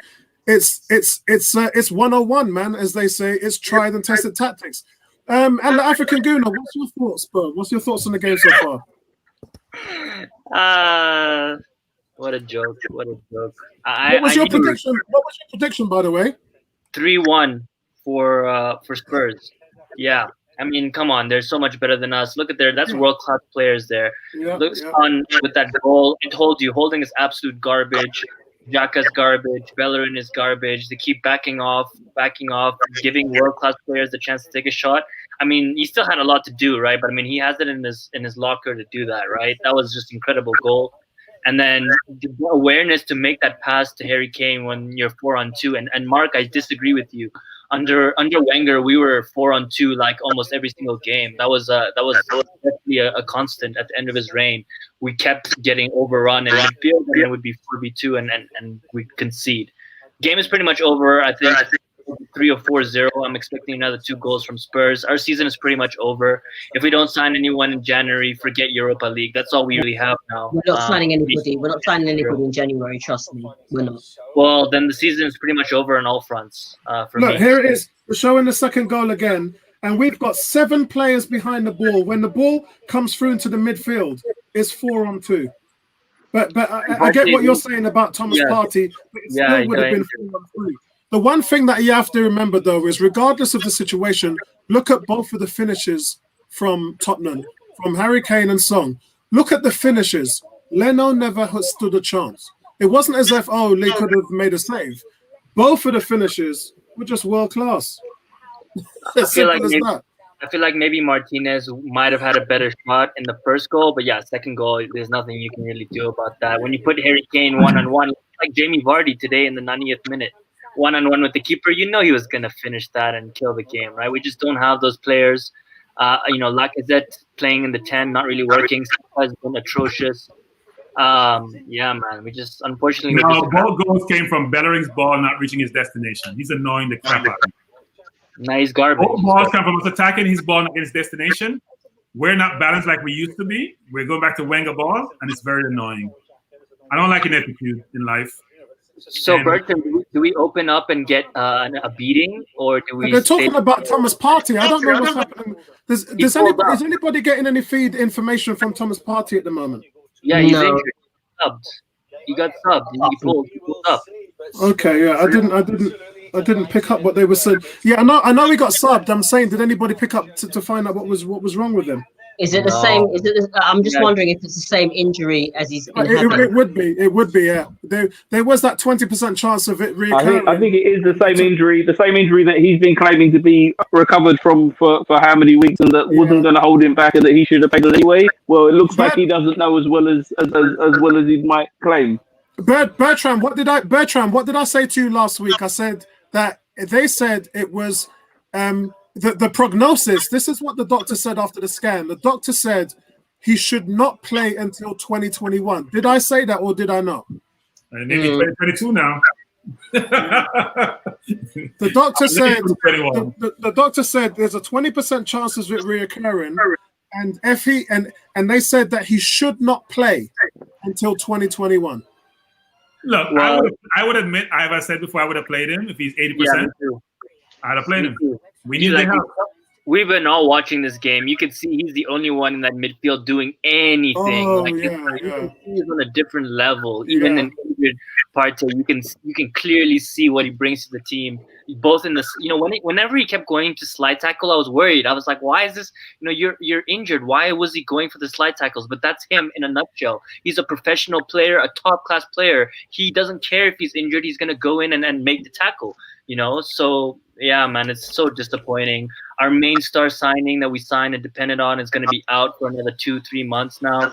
We're going into this transfer window with nothing. Recalled Guendouzi, recalled Torreira. I mean, like, these decisions are being, are becoming more and more appalling as we go along. Even Ozil, I mean, dude, like, we got rid of 3 of our midfielders and signed 1, and unfortunately got injured. We are so thin right now. It's a joke. Well, I said to you guys all week, Partey shouldn't play. All the information that I got come from London Coney. Even when James Beat was talking, even Charlie Watts was saying what was going on after Thursday night. We all knew that Friday's scan showed that there was still a 20% possibility that he would get injured, and it would be a mistake to play him. They took a punt, and now they're not going to have him. I don't even know how long he's going to be out for now. It could be till February. Look, for me, we played him, he pulled up. Let's move forward. It is what it is. Yeah. Hopefully he recover, in the next few weeks. Maybe more than that. Well, what will happen? What will happen, Bertram, is he'll have to have another scan on Monday, tomorrow, to find out what damage was essentially done. And I think my concern is, Bertram, that he didn't feel any reoccurrence. He said, I'm fine 2 weeks ago. And the doctor says, no, the scan says you have a slight tear. So regardless of what you feel, the scan's telling us something else. Now he's actually feeling it. In my opinion, it's probably going to be a lot worse. And the thing is, it's different when you're in training and when you're in a real match, right? Like the tension on your muscles and stuff are completely different. You're subconsciously playing at a different level. So, I'm sure the doctor knew that if he played at this level, he would start to feel it. Whereas in training, you're not giving 110%. So yeah, that's disappointing. Well, it's not like we haven't been in an advanced position in this game. We just don't make good final ball decisions. We're getting in good positions. Bellerin was behind the defense when that ball was played into Aubameyang. Now, I'm sure Aubameyang made the right run. I saw Neymar do this in the PSG game where you fake going and come deep and come back for the ball. I don't think he was in the best position, but Bellerin's pass was not good either. Yeah, Bellerin hasn't been crossing. Then again, we should never be that open. We should never be that open. I don't care. Guys, Moses is saying that El Nene start El Nene. We should have started El Nene from the get-go. The game is over. What the fuck is the point of bringing on any player right now? The game is over. We should have started in from the beginning. Like, come on, what a joke! It's actually to actually rewatch these goals. It is depressing, and we've had about 4 good chances, and it's almost as if they're too scared to try and score. I don't think we've had any good chances, to be honest, apart from the one that Willian, like, it was behind him. To be honest, look, if I look at their goals, if I'm a Tottenham fan, I'm loving that. Those are incredible goals. I wish we could score goals like that. When have we seen ourselves score goals like that? It's been months, Yeah, but their goals were defensive balance mistakes that we made. They haven't got a lot of chances either. True, but like, they had the quality to score those goals, Bertram. That first goal by Son. That's why, guys. Sometimes when we have conversations with fans from other teams, and a goal gets scored, it's either a two-way conversation. It's either the team that allowed the goal in made a defensive mistake, or it's either the offensive team played really well and deserved to score. It's never the same. It's always one of the two. And I think in this instances, I'm going to step off the fact that it was Arsenal's fault because we know our team. We know our team. I think that Mourinho and the quality of the counterattacks from Spurs, that's what's beating us. and that's what's teaching us a lesson right now. And But and Apollo, look, when you play three at the back, that shouldn't be the case. yeah, I know, I agree. But you know what, Bertrand, we got sucked in. Just like a lot of teams get sucked in when they play Spurs. They're just good at what they do.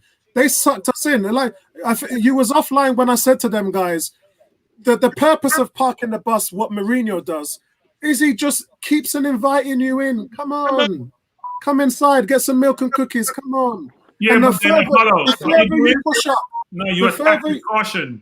The further you push with up, an abundance of caution. You don't attack with no concept of, you know what, I may lose the ball.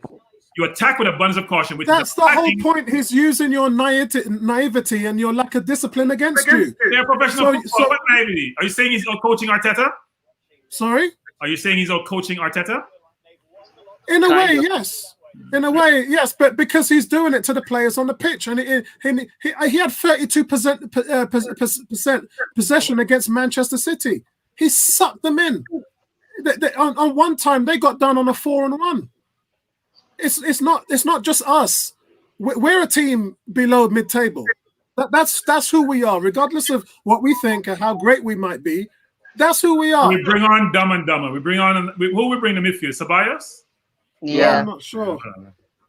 So Mourinho's doing one over us, and the quality of the finishing is impeccable. Mourinho's sitting down, you know, he's done. Mourinho's sitting down. He don't care no more. Right, let's take a look and see what's happened, guys. Spurs have got better and Arsenal have got worse, and that's all there is to it. It's not rocket science. Practically, it's not rocket science, guys. Apollo, I'm sorry. If you're inviting attack onto you, right? If you're saying this is a counter-attacking kind of thing, then the other team should be caught offside. How come they're not being caught offside? Because they're being played in. So yes. So it's up to to stop him, because it's not like he's being passed into the box. They didn't pass the ball to him. He ran it. Okay, so here's the deal. This is with managers, it's a chess match, right? Mm-hmm. You have to have certain tactics to think about what the other guy's going to do. Mourinho, just like Dean Smith in Aston Villa, Dean Smith came to the Emirates and said, these guys at Arsenal are struggling to score. They're desperate. And when they're desperate, they're going to come and try harder. What we will do is use that against them, and they overloaded the midfield, and Villa blew us out of the ballpark. They blew us away. Yeah, that's what happened. Yeah, Mourinho knows the same thing applies. Arsenal are desperate to score. You invite them on, you let them get wide-eyed. Yeah, you let them get close to the prize, and then snatch it away just like Charlie Brown. Yeah, but then your defense has to invite them on. Your defense has to be perfect. Does Tottenham has a perfect defense? No, they don't have a perfect defense, but the one thing I must say, Frank Lampard played them last week, and Frank had a base 4 and didn't let them move. He didn't progress his defenders, and if you don't do that, you won't get beaten on the counter. Bertram's question was, if we're playing with 3 at the back, where was the 3? That's what Bertram's saying. What Frank Lampard did is he didn't allow his defensive back 4 line to progress. Yeah, that's the tactic of that formation. We're playing. That's right. Yeah, but Arteta, they have to go forward. They have to. Yeah, but Arteta's not doing that. Arteta's moving everything forward because Arsenal cannot score, and we got caught out.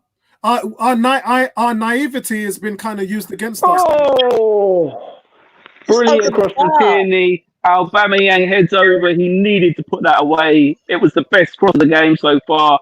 Superb from Tierney. Aubameyang between 2 defenders, no pressure on him. He got to hit the target. He has to hit the target, and instead it goes a foot over the middle of the bar, pretty much right over the head of Lloris. We'll see in a minute. So Bertrand, so Son gets 1 chance, he puts it in the back of the net from 25 yards. Harry Kane gets 1 chance, he puts it in the back of the net from 10 yards. Because no one's closing his face down. Aubameyang gets 1 chance and it goes over the bar. How many times have we heard that, Bertrand? They are clear-cut chances. He didn't have no pressure. Not at all. Again. Bertram's fed up. Yeah, look, I don't blame him. I don't blame him. But you know, I don't. I'm not that fed up because I don't think we're any good, and I've been saying that for quite a while. I don't think we're a very good team. We're almost looking like a championship team. Well, that's what we look like. I can't even say that because I could tell you a few championship teams that will roll us over. But there's a reason why he's not. Oh, for crying out loud! Breaks down the right flank. The pullback just goes behind Lacazette.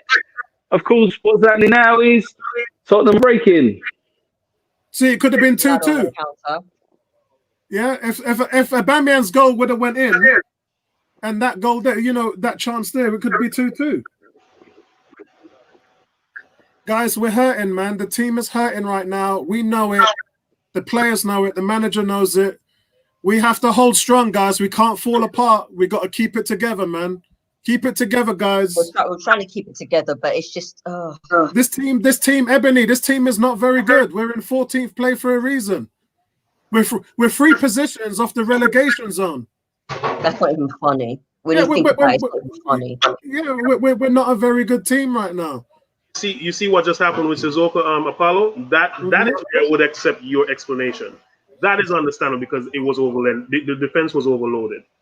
That I understand. But the one with Son, I think that's what happened.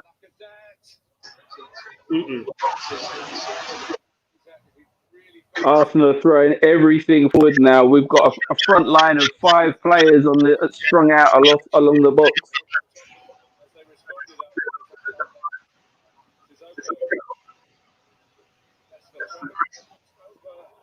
Tottenham on the counter attack. They're a threat to score every single time, guys. It's time for Bellerin to come. Again, too many good balls in good position and not. Guys, I've got some good news for you. Any Formula One fans out there? British driver George, 22 years old, who's replacing Lewis Hamilton, has just overtaken Valtteri Bottas to lead the Saka Grand Prix. He's in first place at the moment. 21 laps gone out of 87, and the young Englishman leads the race.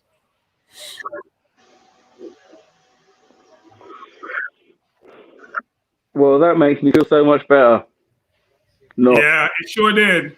Really. And if you guys missed the earlier scores, Palace beat West Bromwich Albion 5-1. Benteke, man like Benteke scored 2 goals. I think Zaha scored 2 today, didn't he? Yeah, he did. Zaha scored 2. We could do with him right now, to be honest. No, there's some people in this forum who don't like Zaha. I think he's not good enough. So we won't bring him in. And he's still Palace. We won't say who. So guys, Arsenal right now are 15th place. 15th place in the league. Bellerin is getting too many balls and he's not doing anything with them. It's a waste. Jesus Christ. I can't even look at the league table. I don't want to. Don't look at it. Best weapons. His crossing are Spurs' best weapons because that's how they get their fast breaks. Sentiment. Hamilton's recovering from COVID. He's recovering from COVID at the moment. Neomis, I got to check in on Neomis because Vincey's worried about you. Oh, Vincey, Neomis is eating some of that dumpling and pumpkin soup at the moment. That mutton pumpkin soup. No, Vincey, I'm good. I'm good. I've been in the middle of making cake because I've just finished, man. I've just finished. I cleaned up my soup while you were talking. Don't worry, Vincey's telling me to breathe. I'll breathe for you. So, guys, I don't know whether you heard Graham Souness at halftime.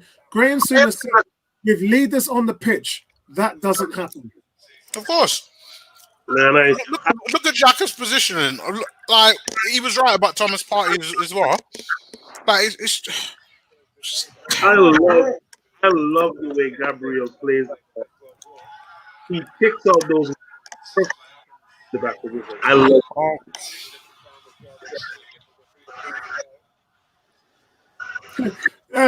here we go again. Cricket ball. You know what makes me laugh about comments like that? Cricket ball. Everybody says Cedric's not good enough. Willock's not good enough. Nketiah's not good enough. Nelson's not good enough. But you know what, bro? The players on the pitch ain't good enough. So what have we got to lose? As much as Rapid Vienna were a pub team or are a pub team, at least the team on Thursday gave a bit more grit than that. And that's why I said last week, I said to Bertram and Tony, I'm done. Bun them, yeah? Bench them, put them on the bench. Don't play these guys. They're letting you down every single week. Put the Pitney them in. Put in Smith Rowe. Put in Nelson. Put in Nketiah. Change it up. I don't want to see this anymore. Do you think I enjoy seeing this? I don't want to see it. Put the kids in and let's see performances from players who were willing to run themselves into the ground, and players who don't care about who the opposition is. They got the desire to change the result. That's what we want to see. We want to see heart. Yeah? We're 2-0 down away to our most hated rivals. I want to see heart. I want to see desire. I want to see people who are going to run themselves into the ground for the badge. That's what I want to see. And I'm not seeing that. I'm looking at the field right now, and I'm not seeing that. I'm not seeing that. William, man, you inviting the man to get the ball from you like that. I must say, though, Bertram, since the BIOS has come on, we look a bit more heady.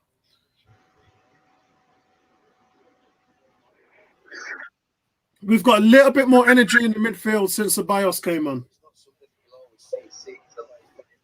Which part? Right, let's go to Twitter now and find out what's going on with Thomas Partey if there's an update. Let me go to the Arsenal app and see what's going on.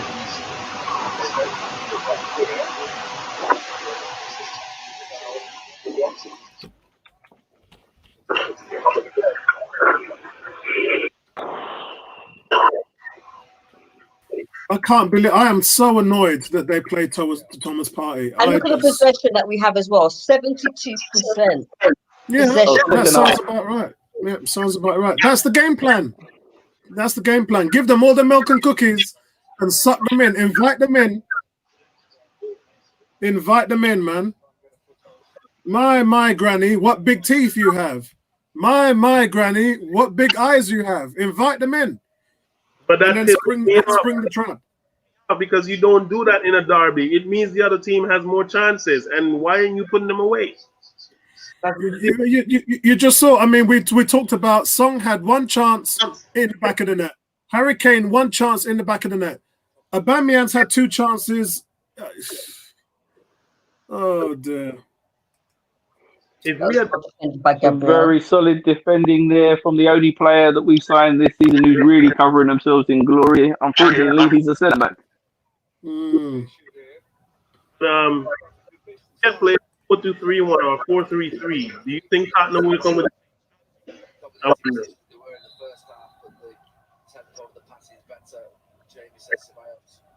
Oh, Sentiment asks where Quinton's from. Is he Bayesian? No, St. Kitts. And Vince has just said from St. Kitts. And he's living in North Carolina at the moment now. That's Michael Jordan country, man. Hey, North Carolina, baby. Yeah. Yep. But Bertram is in the States, right? Bertram's in New York. Oh, okay. That's what all the he's a Giants and Knicks fan.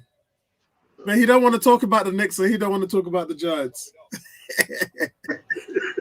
He don't want to talk about the Arsenal much either. Ashley, I'm just checking. Isn't Giants? He's upset. Aren't Giants top of the league? I'm sure Giants are top of the table. Yeah, they are. Bertram, you see how feisty you are. The New York Giants are on top of the division and you ain't saying a thing. He is so pissed off with Arsenal right now. We all are. Giants have won 3 games in a row. Giants on a 3-game winning streak. Rightly so. There's no news on Thomas Partey at the moment, but either which way, guys, it can't be good. You know what? I don't even want It's to a know muscle what the news is injury. on Thomas Partey's The question is it 2 weeks or 4 weeks, or is it something more serious? I think it's months, mate. I think it's months. Son has just given the ball away. Oh, that wasn't no cross, no man. So Arsenal are dominating play with And over doing 70% of the possession. play of the ball. Yeah, and doing what they've done all year, which is failing to score. Look at their bench. Look at our bench. Message from Ala African Guna. He says he won't be able to make it back. He's going to watch the rest of the game on the TV. Craziness. I mean, look at when he had Nketiah warming up. I mean, shouldn't Nketiah be on the field long time? Okay, we've got bro, let me tell you something, yeah? Nketiah should have been in the team 4 games ago. From the time they lost to Villa, he should have been started from there. Oh, El Neni. Okay, good. That's a good sign, but really, he should have started. Yeah, exactly. But it said we've got this crocker shit right here. Yeah, Bertram, I think Arteta got the team sheet wrong again today. Anytime you play, I think he got it wrong. I think he shouldn't have started Xhaka. And every time you take that bet, he's going to cost you. But it's not just him, though, as Michelle said. We're just not taking our chances, and we're too timid to play. It's almost as if we're too shy, closing down on the counter.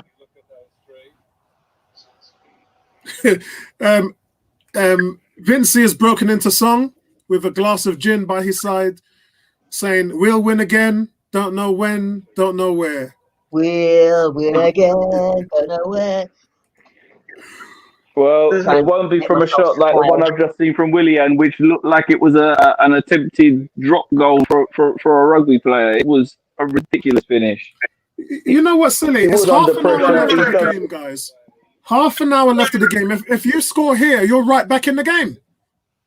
One goal, and you're right back in. Yeah. Bun Xhaka, man. Bun Xhaka. Andrew saying we have to forget previous glory and history when they're rebuilding. When rebuilding occurring, patience is crucial. Thank you, Andrew, and that is the only way to go. And that's why I'm saying to you guys, look, we're in it for the long haul. Yeah, bad decisions in the past are hurting the club. Desperate purchases should not be sanctioned. Bertrand, will you call Willian's purchase desperate? Another good cross from Tierney. Can't get it through. I don't think Bertram can hear me. Neomis, question to you. Would you call Willian's purchase desperate? I wouldn't call it desperate. Just because I think we probably needed another experienced kind of wide player. But maybe we could have gone for someone else. I wouldn't call it desperate. But one thing I will say in regards to Willian is that the amount that we're paying him, he hasn't come anywhere near to showing the value that you would have thought. I think he's on over 200 grand a week. He hasn't shown that he deserves 200. The thing is, what he did last season in the league, 11 goals, 9 assists, it's good. He's the seventh most creative player in the league. When we signed him, everybody knew what we were getting, and not one person said, "I don't like this." I wouldn't. Maybe Tony did. Maybe Tony said. I did. Sadly, I because of where he came from. Yeah. Because like right now, everybody hates the deal, but before everybody was like, "Oh, we got William." To be honest with you, Apollo, I don't like Chelsea. I think there were people. I think people were worried that that it wasn't going to represent good value, but the reality is that what we've seen has been a shadow of what we saw last year. And I think even the people that were unhappy with the deal would expected us to get better out of it than we've seen. Most people were worried about where we were going to be in 2 years' time, about the length of the deal, and the fact that in 2 years' time we were going to have this overplayed player who nobody was going to take off our hands. And what we didn't realize was we were going to be in that position before January.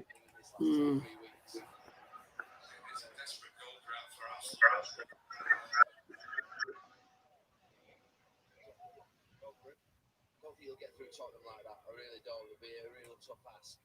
You've got to put the ball down the sides. Another misplaced pass from Bellerin starts another counter-attack. Though I don't think Tottenham are even really pushing for the counter now. It's like they're sitting back. Even the forwards are not really pushing on now. Yeah, I mean, they're quite happy just to sit and watch us burn ourselves out. Yeah, when you're playing a team that can't score, it's kind of an easy fix. What is that? Bellerin, what was that? Was that the pass from Bellerin?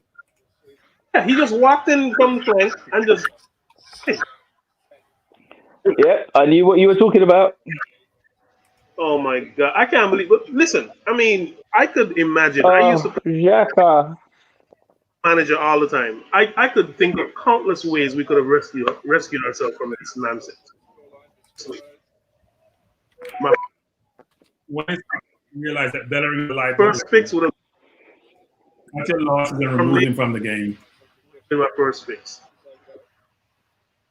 If I'm going to play against a team like Tottenham, I'm not going with a 3-back. I'm sorry. I'm going for assurance. That's what I'm going for. Defensive assurance.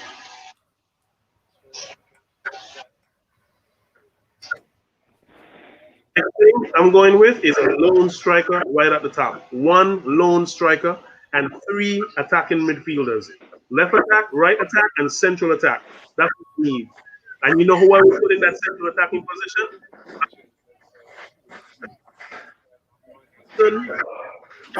That's Wenger's formation. That's Wenger's formation. I'm telling you, it's a working. That one is a working formation.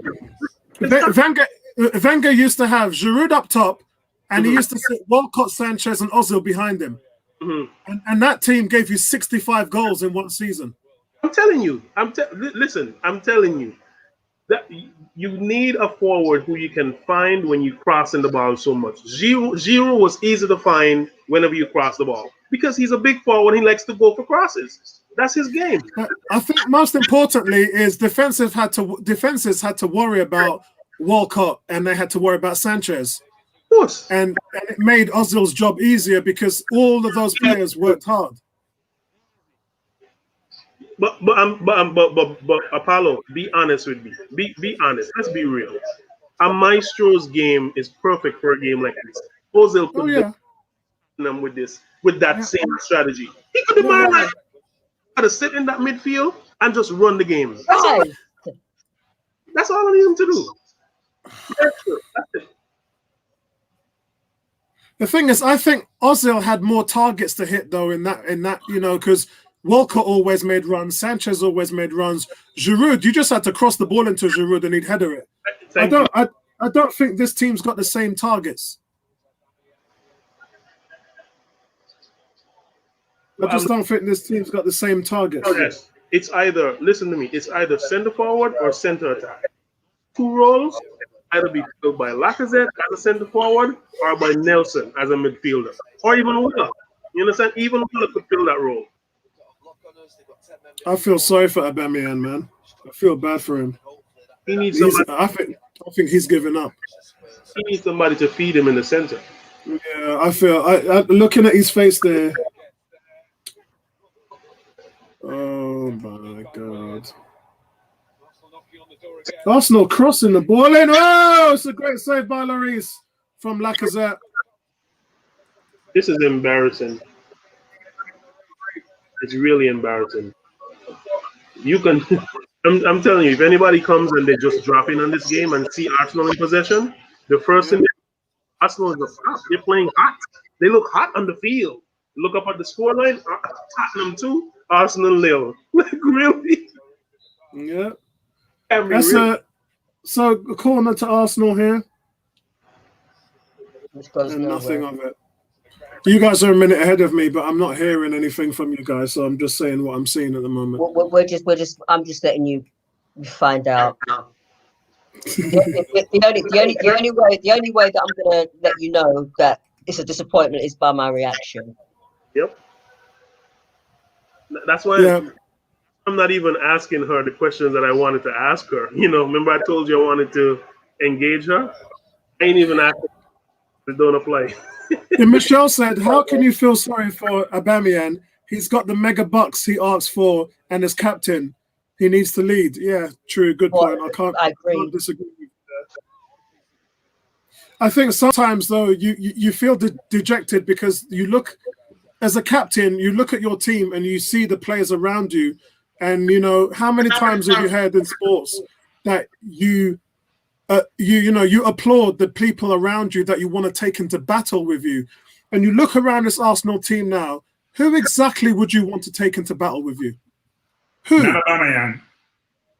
But he's the captain.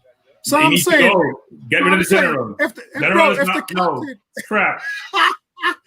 captain needs to go, then this team's Arsenal played well today. Arsenal's played fairly well today because Spurs allowed us to. Aubameyang hasn't done anything. Yeah. I think you see Laka in the game. See Laka throughout the game. What's Aubameyang doing? Trying to take up space. He should be pulled out. Aubameyang had 2 chances, and that was it. He's not doing anything. He's the worst player in the Arsenal 11 right now. But Apollo, where is the subs? Where are the subs? This is the 69th minute. I don't see no subs. 70th minute. I don't see no subs. Well, he's saying he doesn't have a bench. Yeah. I mean, really, what could be going through Arteta's head? What could be going through his head? And you know what? Look, he's got 4 midfielders, 1 defender, and 1 striker on the bench. I think that if you have Martinelli, Pepe, then you have a little bit more options. At the moment, he's only got Nketiah on there. What's happening with Martinelli? He's been back in full training for a week. He's actually scheduled to play his first full game on the under 23s next week. The collision? Yeah. Yeah, Saka's bleeding from the nose. What the heck? Boo-hoo. Please get him off. No, sorry. You said Saka. I think he said Saka. Yes. Saka's got a nosebleed. I mean, oh my God. I mean, how many bad things could happen in this match? Why isn't Arteta trying to get Xhaka off the pitch? I don't know. Why is Bellerin still on the pitch? You know what? I don't feel sorry for them at all. I don't feel sorry for Arteta at all because you pick the guy and this is how he repays you. Yeah? Xhaka's always going to do that to you, bro. You pick him against the big teams, the brother going to let you down, and he's let you down again. And it was your decision to put him on the pitch. It was your decision to put Xhaka on the pitch. Does he know what we're saying about him right now? Look at him. He's so into the game, like, I'm doing the game.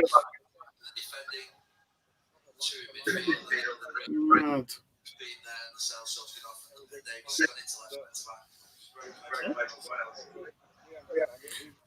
You know what, Andrew? Andrew, you've got my favorite comments of the day so far. As fans, you enjoy good times as well as the bad times occur. It can be difficult to watch your team, but I'm used to it, bro. Yeah, because I know what failure looks like. Many Arsenal fans don't know what failure looks like. So when things like this happen, we're 15th in the league at the moment. 15th. That is double the place lower than what we finished last season. Last season, we finished 8th, and we're 15th. Get your Ross down. We're 15th.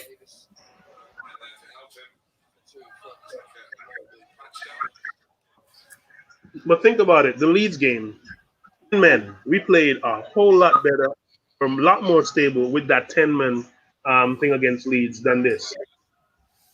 10 men. And that was just because we were working harder. You know, being a man behind forces you to run the extra mile. So we were just working harder. I'm not sure. I mean, I can see an addition in our work rate today. You know, I definitely can see that. Bertram's already alluded to the fact that we have played better today. But at the same time, look at who we're playing. We're playing a team who are at the top of the league. They're not at the top of the league by luck. Yeah, they're at the top of the league because they deserve to be there. I think they deserve to be there more than Liverpool because I just can't stand Liverpool. I can't stand it. Moses is saying, do this subs. What have you got to lose? Yeah, look, they got to change it quickly, man, because there's still 20 minutes left in the game. And all you need is one goal. Just one goal. Put Eddie Nketiah on the field. Please do something. Okay, so Jack gets the ball and he fouls on and gets a yellow card. Like my best friend says, he backs City, right? My best friend, he can't stand about Liverpool is that all they have is a press. They got like just a press, a high press. That's it. So yeah, I mean Tottenham deserves it. I'll give it to Tottenham, but Liverpool, no way. Coming on now for Bellerin.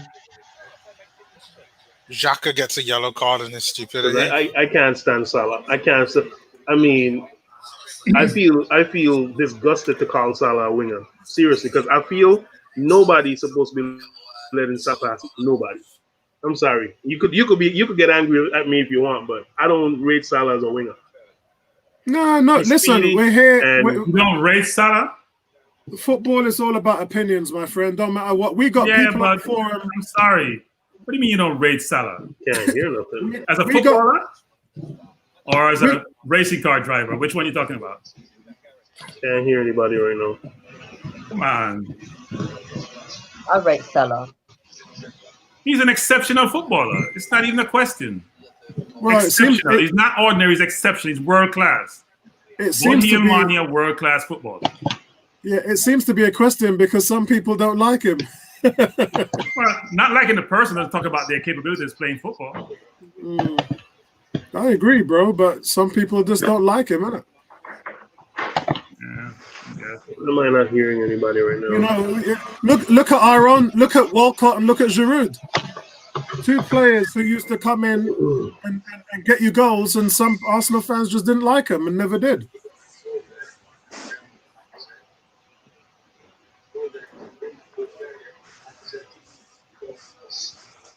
And actually, I believe Giroud is a Centurion as well. So we're talking about two Centurions. You hear me, Apollo? Yeah, I can hear you. Yeah. Yeah, well, I can't hear you. I don't know why. What's going on with my sound? And yeah, I can hear you loud and clear. I can hear you loud and clear. So, guys, 76 minutes gone. All Arsenal need to do is find a goal from somewhere, but they've not been able to find a goal for a long time. Eddie Nketiah is coming on to replace Bellerin.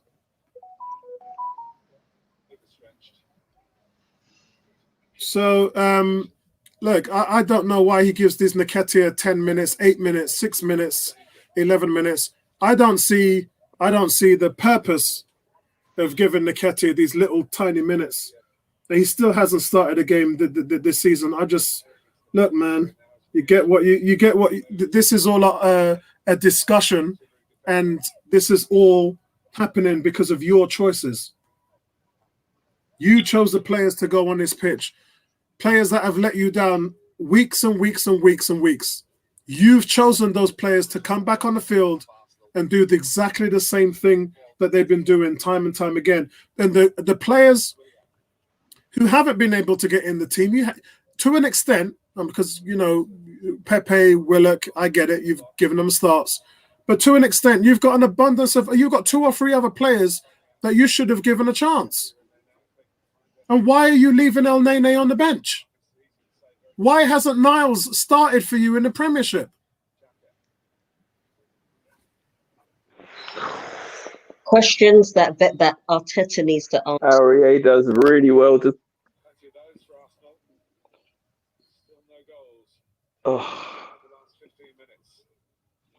It's a decent ball in from Ceballos on a diagonal. I'm not, like I said, shouldn't have let Aurier get side of him. He's come from behind him and got goal side. Yeah, just poor positioning. Well, I'm glad Nketiah is on there because at least we got a target in inside the 6-yard box now.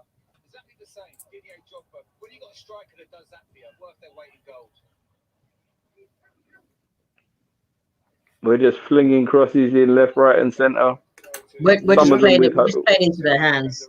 Literally, every time we go for a far kick, it hits one of their players.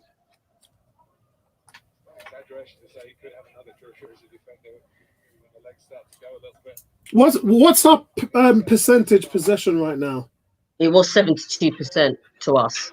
It's probably more than that now. I can't tell you the last time Tottenham went down and had a shot on goal. He's done well. He's just chucks him round. It looks like it's the wrong side of Lacazette. I tell you, I said it before, Ceballos has really, really come in and changed that's handball. That's handball. Since Ceballos has been on the pitch, he's added a lot of energy. That's not a good cross by Willian.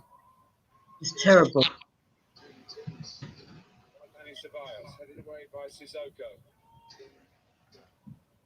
We're just lacking quality all over. You know, as Bertram says, this team's got so many deficiencies. When you play a top team like Spurs, it all shows up, man. It all shows up. And Freddie's saying that Jamie Redknapp just summed up Xhaka. Andrew's saying there's a toxicity surrounding Arsenal which has not been confronted and dealt with for a decade. Players arrive and either do not display their abilities or significantly regress. I don't think it's the players. Yeah, actually, it is the players. You're right. But at the same time, the tactics from Arteta are nowhere near as good as they were on the back end of last season. And his team sheets of late just leave a lot to be desired. I like the fact that he's been bringing in Willock and that he's been giving the young players a chance. But I just think that if guys are letting you down every week, look at how Xhaka played against Wolves. He was one of the worst players, no interest whatsoever. And then you go and pick him in your first 11 in a London derby. What message does that send out to your squad? What message does that send out to your owners and the fans? That sends out a message that someone can be that bad and show that amount of a lack of commitment, a lack of energy, like he didn't even care, and you've put him on a team sheet in a North London derby. That is shocking. That is shocking. And you know, he's let down so many managers in the past. And today and last week and the week before that, he's letting you down every single time you play him. Moses is saying we need to play players who are angry for success. I'd say hungry, but angry works as well. Willian is a waste of resources. He's blocking Nelson's progress. 100% agree. But not only Nelson, but Pepe as well. Yeah. Had Pepe had played in the league in those 8 games that he didn't play in, trust me, Pepe would have scored and created because that's what Pepe does. Anwar says, I'm tired of hearing we don't have the players. The problem is the manager. He doesn't have a clue. Wow. Yeah, it's all coming out now, man. Yeah. Trying to tell me something when I got knocked off? It's gone very, very quiet over here. Follow? The times we get into the byline, but the quality of the delivery is not there, and the movement from the forwards is not there. I mean, Saka gets his head on the last one, but why is that ball not coming in where it's prime for Aubameyang?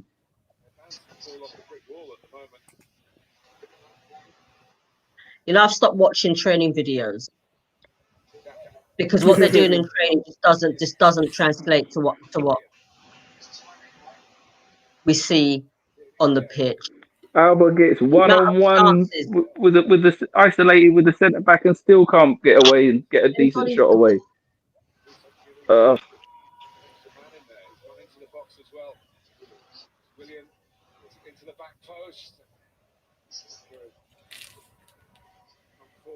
Wow, this is crazy. How many Willian? I've counted Willian's put in 4 crosses into the box in the last few minutes.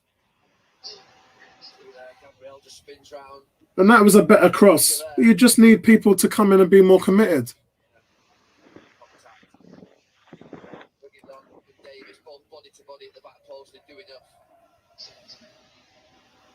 This is frustrating. Yeah, it is. It is frustrating, guys. It is. But this is where we are, guys. This is who we are right now. It's hard to sit through and see this happening, but this is where we are.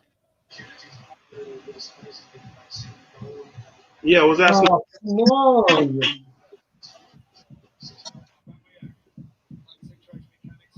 It's a good block there from Aubameyang. Aubameyang, even when Aubameyang gets a shot on target, a defender slips in front of him and blocks it.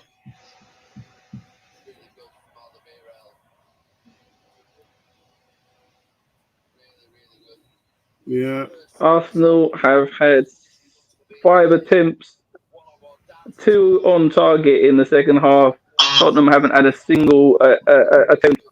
Only 2 touches in the opponent's box. Arsenal have had 17, and we've had 72% possession. But it looks like this Arsenal team could have 180 minutes against this defence, and we wouldn't score. Yeah, that sounds about right. There's been no sign of a mistake from a Tottenham defender in this entire game. Our game plan right now is crossing the ball to Saka. Well, that's a terrible game plan. Like, as far as I'm concerned, we don't have a target man to be able to utilize those crosses. So what's the point in really crossing it? Isn't our target man supposed to be Aubameyang? But then Aubameyang's just not even been in it. So yeah, that's the thing. And guys, look, why are we depending on our young players? Because the veterans ain't doing nothing. Because they're better than the older players. The older players are shit. If the young players wouldn't even be on the field if the older players were doing their jobs. Look at that.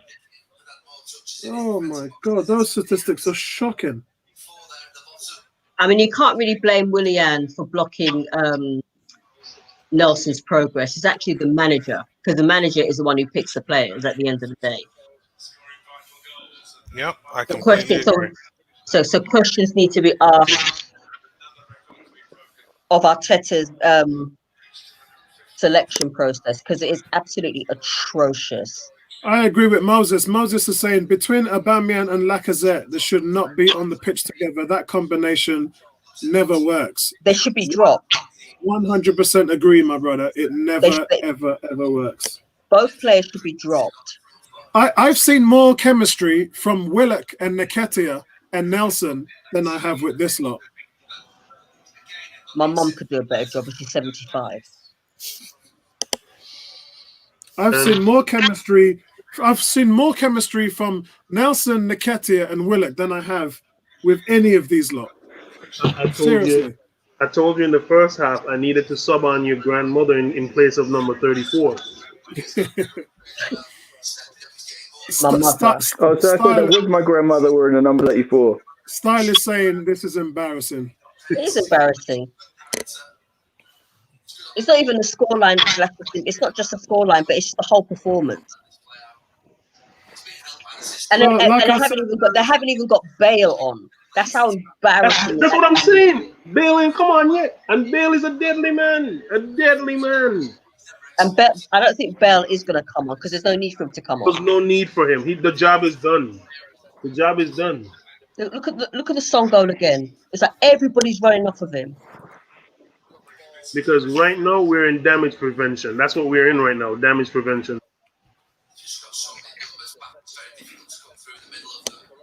I hadn't realised quite how far Bernd Leno had stepped to his right on that Son goal. He is out of position, which is why that's such he doesn't have to put it right in the corner. But there's an angle over Son's shoulder where he can see how far Leno has stepped to his right, and it makes the finish easy. I think that's the reason why African Guna said Martinez would have done better on the first goal, and I have to agree with him there. That was about 25 yards, Apollo. Yeah. As Mark just alluded to, it's about footwork. If your feet are going the other way, then you're going to get you caught off a misstep. And I think with Leno, he got caught on a misstep. Plus, let's remember Martinez's wingspan is huge. Some of the saves I've seen Martinez make are astonishing. Who just bullied that guy? Was that Gabriel that bullied just left that guy on the floor? But Gabriel didn't even touch him. Gabriel put his hand by his side, and he right there. Yeah. Gabriel, boy, I don't know, boy. I don't know. Gabriel's a beast. If Gabriel could have done everything for us, score, do everything, I would have been happy. I think we need four Gabriels, both centre backs and two up front. Gabriel did score against the Wolves last week. I wish he could do it this week. I wish he could do it today. That's what I'm saying. I would take a Gabriel goal today for sure. It's bad, isn't it, when you're depending on the centre back? Look at the table. Look at the table, Apollo. Look at the table. Where are we at now? -4 goal difference? That's awful. Yeah. -4 goal difference. Mm-hmm. This is not good, guys. Not good. So this thing about right into a Tottenham player. This thing about reducing goals against us is out the door right now. Well, Fred has gone to watch the NFL because it's 6:15, so the NFL game started. Vince is probably watching. Is the Dolphins on at the moment, Bertram? The Dolphins game now, or is it earlier? I haven't even changed my fantasy team. That's terrible. I haven't even changed my fantasy team. I've not updated them. Thanks, Freddie, for tuning in. I really appreciate that, my brother. Curved is eating a quarter pounder with cheese, junk football, and junk food. I hear you, brother. I hear you. Nay is saying, have we forgotten what a North London derby is today? I think so. Gabriel is driving forward. Oh, look at that. G is saying we could have Beckham out there putting 81 crosses and the scoreline would be the same.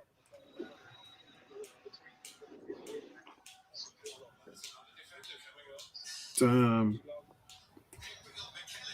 Oh, what was that? Oh, so guys, this is so we're in injury time right now. It's 3 minutes of injury time to play. Do what? And the misery is going to be over very soon. Anderson, oh my God.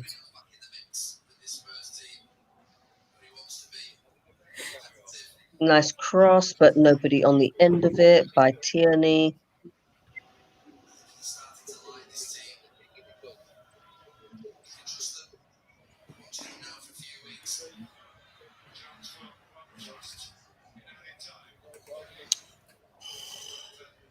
We're tied with cross. Foul. Goal difference. Party gets taken. How's he not giving a free kick there? All right, so you've got 2 players down. Is that Gabriel on the floor? Yeah, Gabriel gets taken out by Kane. Gabriel wins the ball. Kane just plays the man. Mad. And no yellow card. Okay. Not even a free kick. That's the same thing that got done to him in the first half. That Xhaka did to him. So he did it back to somebody. That's the same that Xhaka did to him. Aye. That's a terrible foul. Whoa. That is bad. Which one is that, Neil? Talk to us. That was one on Gabriel. Gabriel goes up, but Kane is just under him, and it looks like he lands right on his back. But both of them are back up again. But that's what I'm saying. Neoman, if that was another player, do you think they would have been up? That's true. The man is a stallion. Isn't that a freak in a yellow card? It's all over. You can stop watching. You ain't got nothing else to see. I hope Arteta had his pen and paper out today. He got a lesson. He went to class today and he got schooled. There's no way I can sit here and analyze this game. But I'm sorry, Bertram. School by crap. There was 3 bad and 3 bad. So shit. Switch off this television. The good news is Gabriel's still not been affected by the bad football around him. I'm sure it won't take long. Have a lovely evening and a great rest of your weekend. Me gone. All right, then. Nice one, Mark. Nice one, man. Yeah, man. See you, Mark. See you later, Mark. Yeah.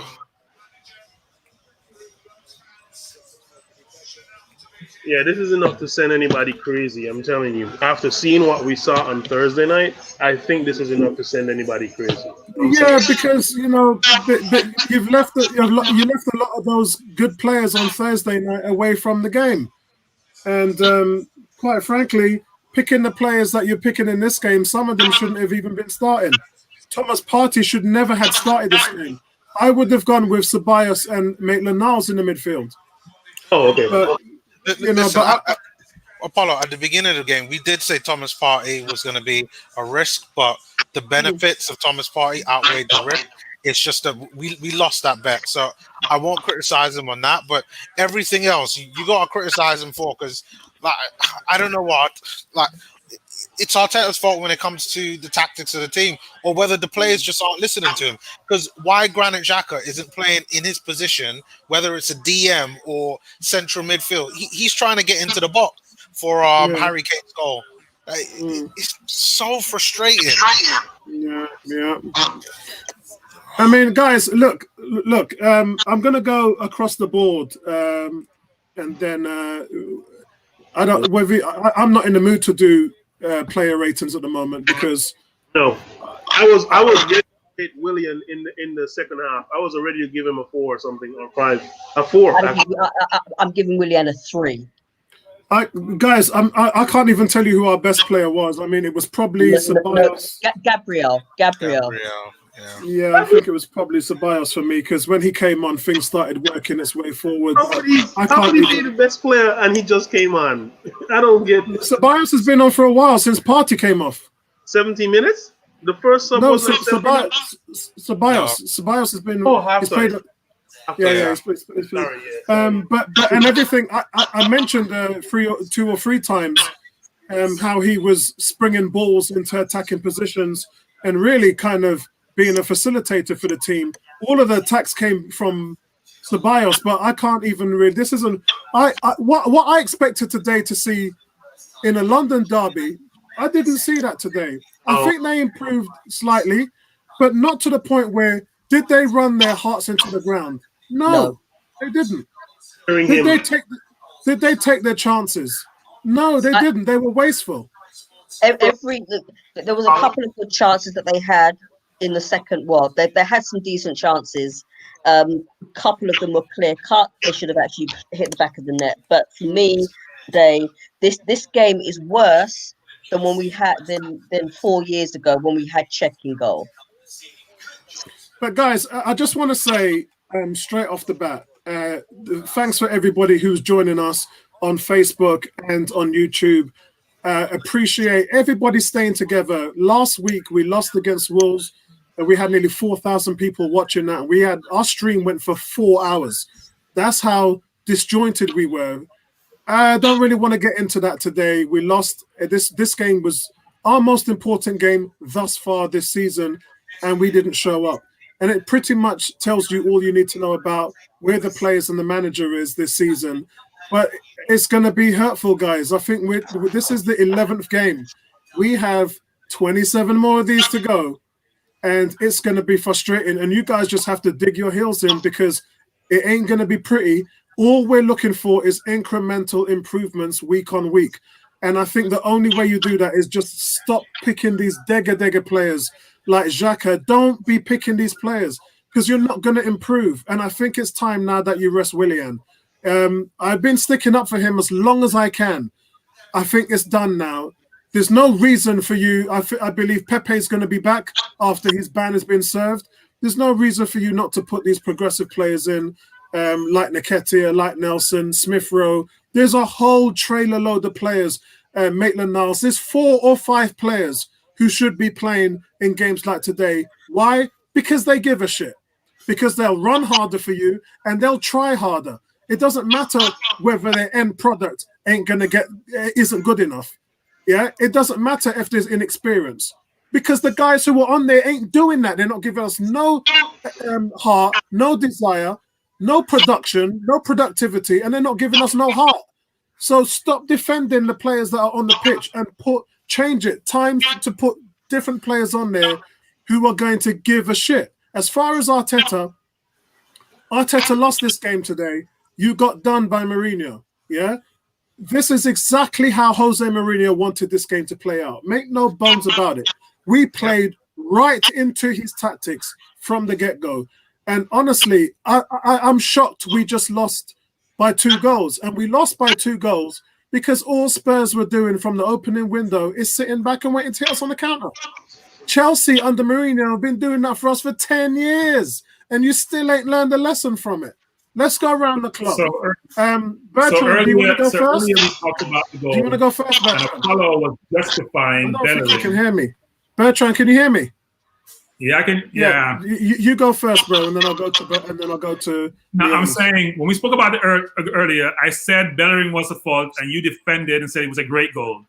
They just showed it twice here, slow motion, and clearly showed Bellerin had no clue where he was, went in the wrong direction initially. That's why Son got free. Now, why he keep playing Bellerin, I have no idea, because his crosses are atrocious. We have put so many crosses. Last game was 35 crosses in the box. Hit no one. So it doesn't make sense to employ the Liverpool model of crossing in the box when you can't reach your forwards. Change the model. Have them come to the ball in the box and play the ball on the ground because you're not doing a good job of crossing to the players. Arteta got schooled today. All Spurs did was rest and hope to get the fast break. That's all they did. They employed the same strategy against City. It worked really well. Single player team, obviously. We were poor. Aubameyang had a couple of chances today and did nothing with it. I thought Laka played, gave him a lack of capability. He's played well enough.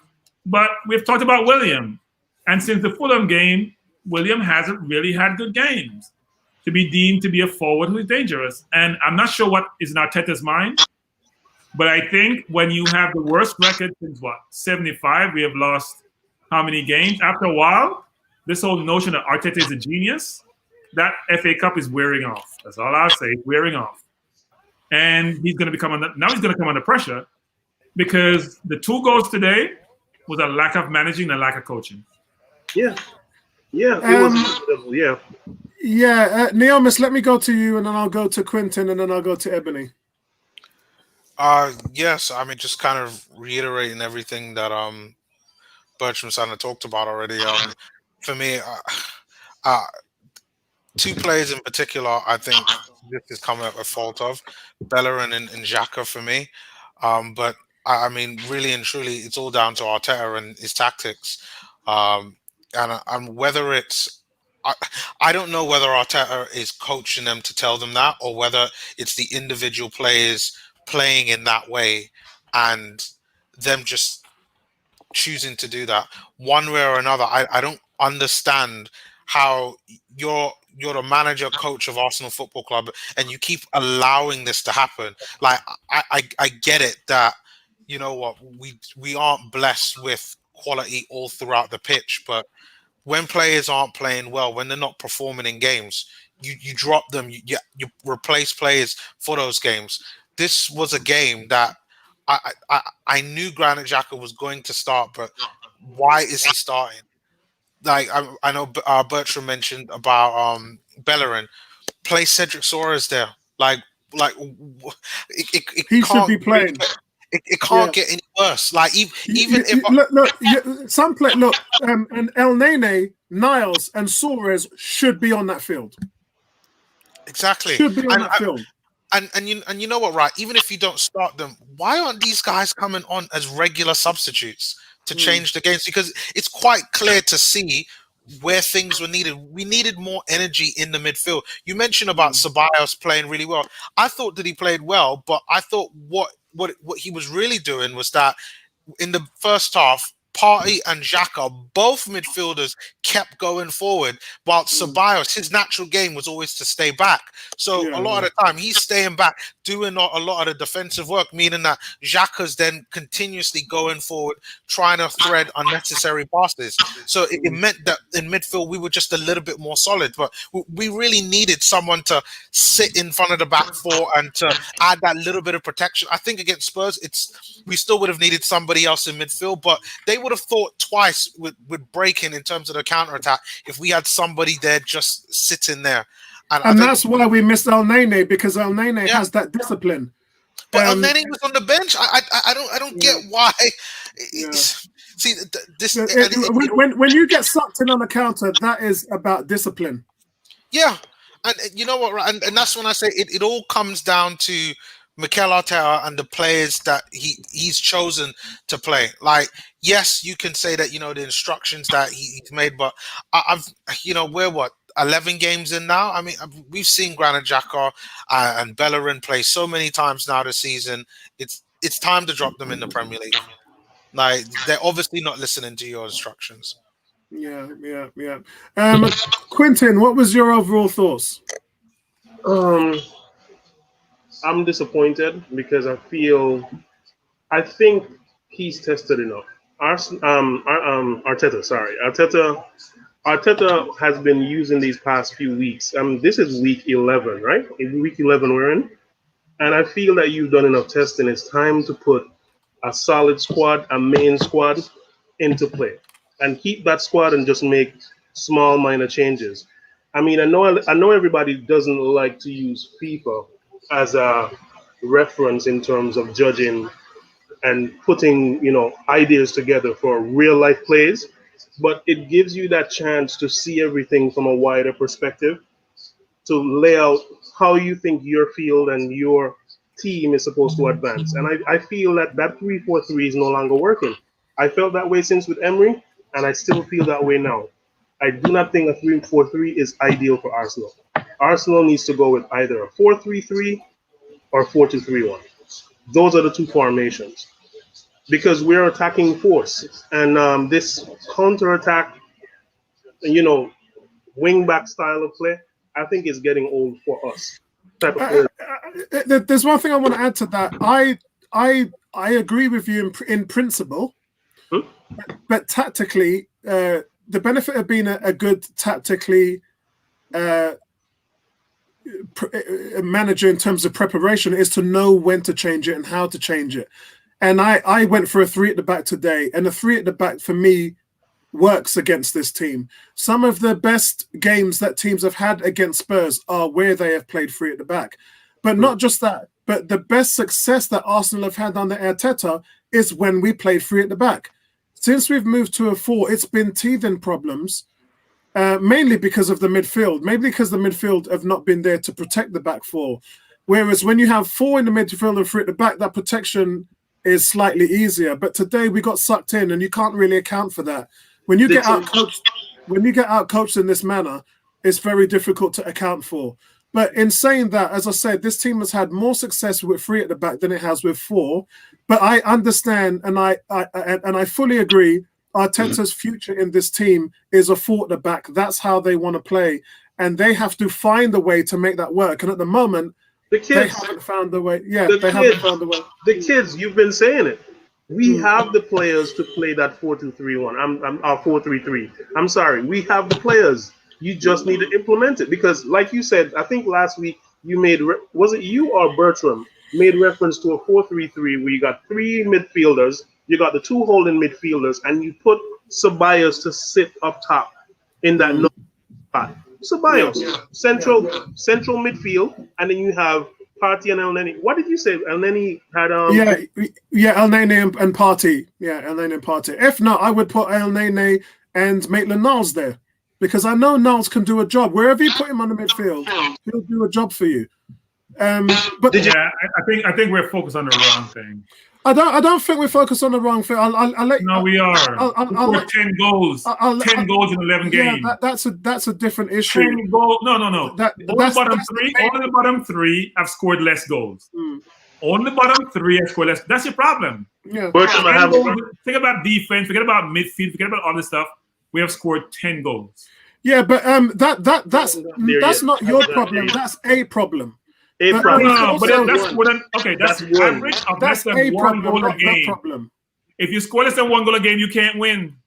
But Bertram, it still comes from the back. You have to build your squad from the back up. You can't even get to Aubameyang if you don't fix the midfield. We have built from the back already. We have built from the back.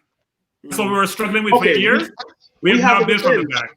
We have a defense. Why didn't they perform today? We have a defense, Bertram. Seriously. No, we didn't perform because we got sucked into Mourinho's trap. We should not have. Quentin, how many goals did we score? We didn't score any goals, but I know why we didn't score any goals. I know why, but I know the reason why. Yeah. What was the reason? Bellerin was doing a role that he was not supposed to be doing in this match. No, we didn't score, but we're not good enough. I think in regards to Bellerin, I think that the cover, and I've said this before, I'll say it again, there were two players running at Bellerin, not one. And Bellerin, seeing the two players, had to decide which way he was going to go. And he was caught in a confusion as to he had three choices. Do I play the flank? Do I close down Song? Or do I go wide and shut down the overlap in Aria? At that point, when he was thinking, what am I going to do? Song just switched it on his right foot and bent it into the top half of the goal. It's just, this is what happens when you're against a world-class player. You don't have the time to sit and think what I'm going to do. Now, 10 minutes after that happened, the same thing happened. And what happened? And instead, I believe it was Ceballos came over and supported him and made sure that when Song went in on his right foot, he was right there to stop him.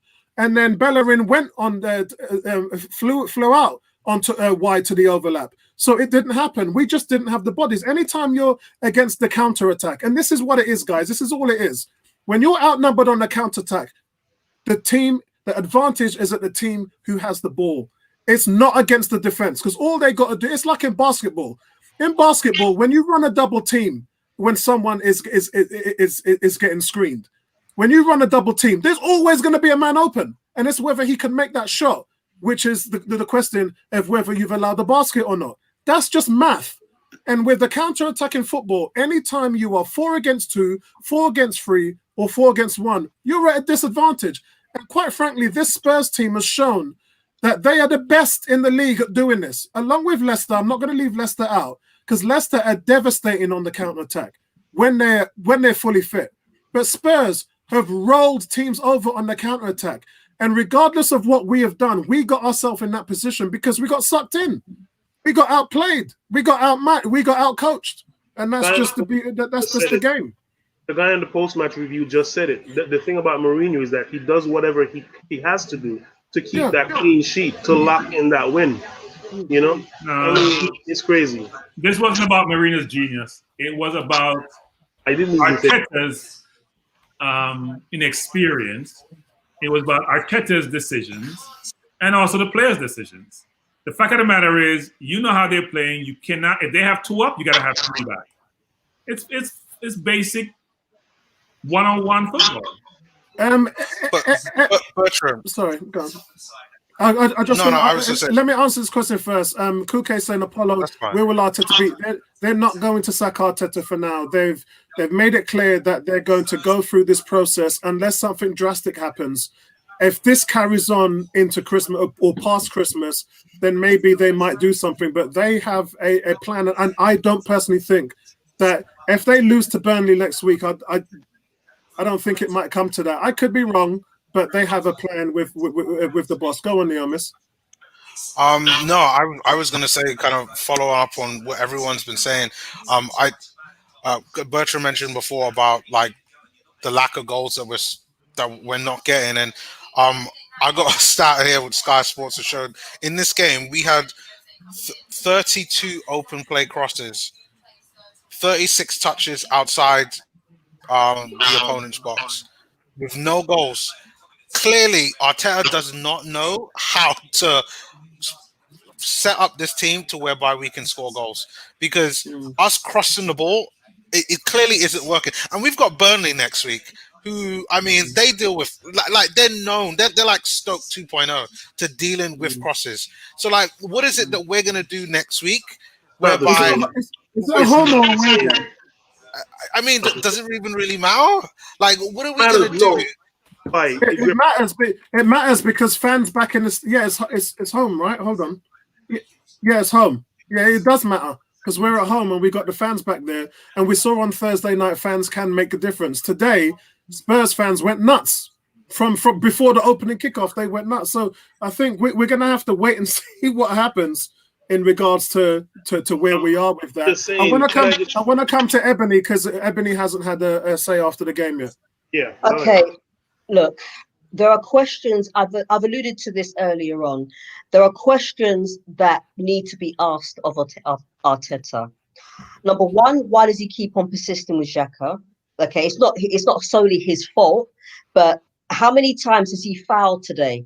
How many times has he given the ball away? He's given the ball away 5 times, and he's made pathetic fouls today, about 3 or 4. Okay, Niall should have been playing. Nketiah should have been on from the get-go. And I've said this before, and I know this isn't popular, but both Laka and Orba should be dropped. I don't care what people have to say. They are not performing the way we want them to. They're not performing in the way that they do in training. They need to be dropped. We have no creativity. All right, Sabias came on, and yes, we did pick up a little bit. But other than that, there was absolutely no creativity in midfield.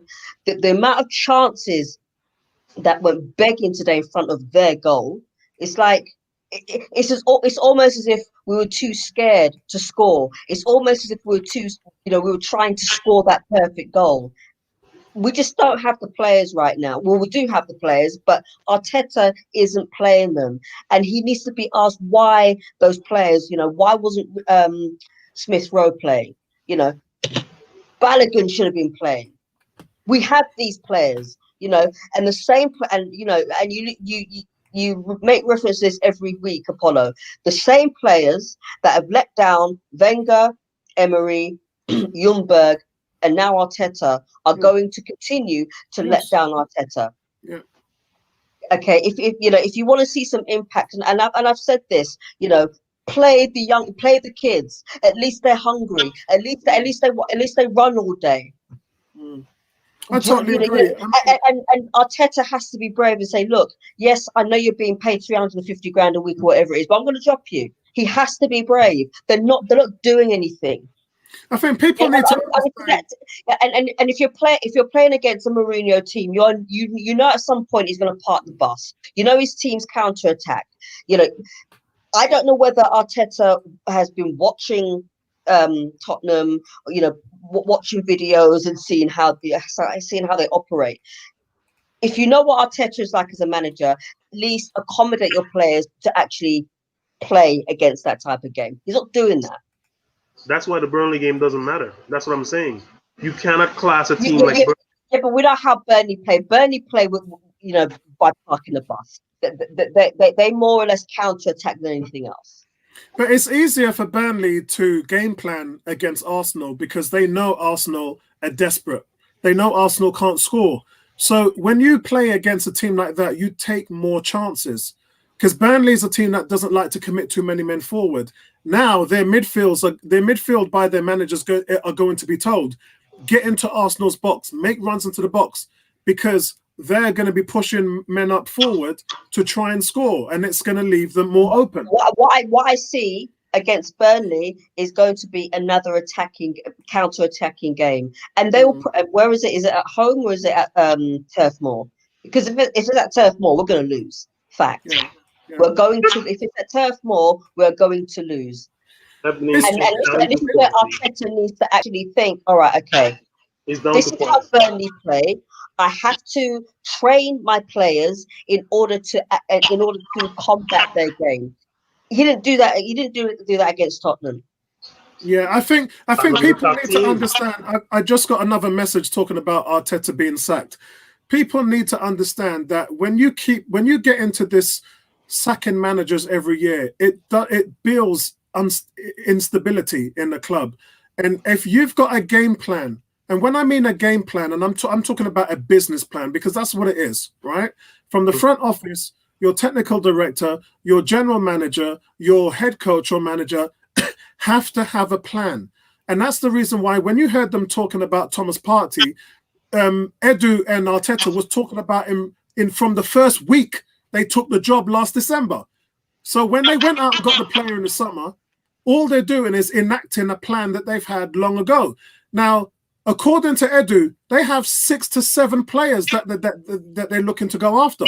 So they know what they want to do.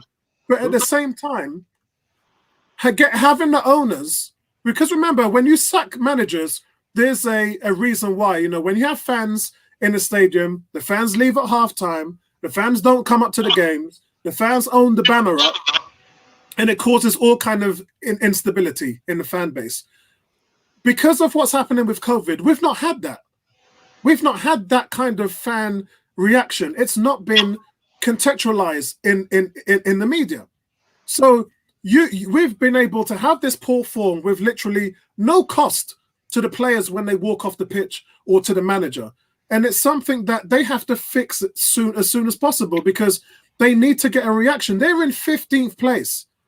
But at the same time, while they fix it, then, in my opinion, they need to see their plan through. So I don't think that Arteta is in fear of losing his job. I'm not saying that 100%, but I'm saying that he's got to change this around. He's got to fix it. I don't think he'll be sacked. And, you know, I don't want him to be sacked. I know there's a lot of Arsenal fans that want him to be sacked. I'm not one of them. What I want him to do is I want him to fix up. And that's choosing the right players. You know, picking players that he knows are hungry. You know, why wasn't El Neni there today? So many questions. And the fact that Partey, you know, he risked Partey today. He rushed him in. Okay, if you know that somebody has that type of leg injury, would you really risk him for 45 minutes at least? I personally wouldn't. Sub him on. There's so many questions. Not even sub him on. You know, it's like if you have an injury and he's saying that he's fully recovered. We saw before he went off that he hadn't fully recovered. Don't risk it, because that injury will get worse. So therefore, you put on Elneny and then you put him on with Sabas. You drop Xhaka, because Xhaka doesn't give you anything. I mean, there's so many questions. We could talk about why was Martinez sold. We could talk about why isn't Maitland-Niles started a single game this season after being one of our defensive studs on the back end of last season.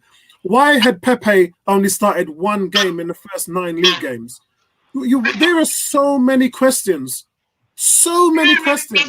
that we could be asking that Arteta and Edu are in control of. And I think, in me personally, those are the things that are hurting us. I understand the development and I understand all of that, but those are the questions. If we had stability in the midfield, if we had Martinez in goal, if we had them big ballers like Maitland-Niles, who stomped out Raheem Sterling, he was a stud against Liverpool, stud against Man City, he was a stud against Chelsea. These guys played all the way through our best form, but they can't even get on the team sheet right now. Why? Why have we seen this change? The one thing that people need to remember is that, you know, it's not the players that Arteta picks that's stunting their growth, stunting certain players' growth. It is actually Arteta. He picks the players, so therefore the manager is stunting players' growth. But there's so many questions. You know, why isn't Arsenal in the team? Why is William Saliba not in the team? There is more questions than there is answers. And unfortunately, those questions are from the front office's own doing. Yeah. All of those questions that I've just labeled off 5 questions. I'm sure you guys have got more questions, but there's too many questions. Yeah. Too many. It's just like you said with Ozil. You said it's an administrative decision. It has to be. It has to be. 5 weeks. 5 weeks. And they're cutting off their nose to spite their face. You sell off, you know, I don't have those answers. Look, man. You sell your best goalkeeper, okay, for a shitty number 1. Okay. I wouldn't say Leno was shitty, but he was the most mistake-prone goalkeeper in the league. He's not the best. He's not the best, and he's not. You know, I mean, at the end of the day, you know, people want to have a go at me because, you know, I think he's shit. But he can't play with his feet. Yeah, I mean, my opinion was on the back end of last season. In my opinion, we looked like we were gonna challenge for the title this season, and then it all went wrong. It all went wrong when you started with the Martinez thing, and then the Ozil thing came up, and then we had OR, where I don't know. Yeah, the OR situation was beyond our control, if I'm honest. Yeah, it was we couldn't control that situation because we have a budget to work through. We went over and above and got Party. So congratulations. But then the Maitland-Niles issue came up. The Pepe issue came up. And you're just getting all these questions week in, week out. And it's too many questions. These are questions that are not being answered by other teams. But that red card blindsided us. The red card blindsided us. Yeah, you know, these questions are not being asked. How many other teams are sitting out their highest paid player for the whole season who's not even in the squad? Which other top team's doing that? It's only Arsenal that's doing that. And you know, oh God, when it comes to, it's too many questions. It's too many questions. Did you say that Ozil can't play until January? That's correct. Well, effectively February the 1st is when he can play. Why is that? Why is that? Because he's not on the roster. You have to mandate them on the 25-man roster before, and then you've got to submit that before a player can play. Same applies to Europe as well as the Premier League. But again, the Maitland-Niles situation, if you're Liverpool, Man City, Spurs, Chelsea, Man United, and you have a player who defensively locked down the best players and earned himself an England call-up, and you haven't even started the player, not once. Yeah. Who would do that? Would Spurs do that? Would Chelsea do that? He played Thursday and boom, look at him Thursday. Look at him go. See, there's too many questions. I know Bertram says we have too many deficiencies in the positions, and he's right. But my angle is there are certain things that are self-inflicted from the front office level which have been completely mismanaged. Completely mismanaged. William Saliba, he's good enough to play for... Oh, my God. Oh, my God. You know the reason why... He should be starting at the back. He should be, you know, when Louise is off, he should be partnering Gabriel, and he's not even on the bench. I mean, you know, I'm not going to complain about the issue that happened with him personally, and by all accounts, I've been told that that's all sorted now, and he's in the right frame of mind. He's getting counselling, and he's in a positive mind frame. He's played 2 games since then, but all this talk of him leaving in January and not being a part of the team going forward is nuts. You know the reason why I say it's administrative, because Arteta, this is what I expect, the level of insight that I expect from Arteta. He is a defense. He was a defensive midfielder in our team, right? That's his natural. That's his natural. He is tactical. He knows the game. Nobody knows the game better than Arteta. So I expect if you go in a managerial role, you know how to set up a defensive midfield. Is Xhaka the answer to that? Hells no. So it has to be administrative, because I agree. think what's his name? Arteta in his right mind will make a team like that. I don't believe. I totally agree, and I think this is where Arteta is letting himself down. And Neomis, Tony, and Bertram have all agreed that sometimes when you come from that Pep Guardiola school of thinking, sometimes you have the tendency to overthink your strategies. And Arteta is starting to do that. And he's starting to overthink this thing too much.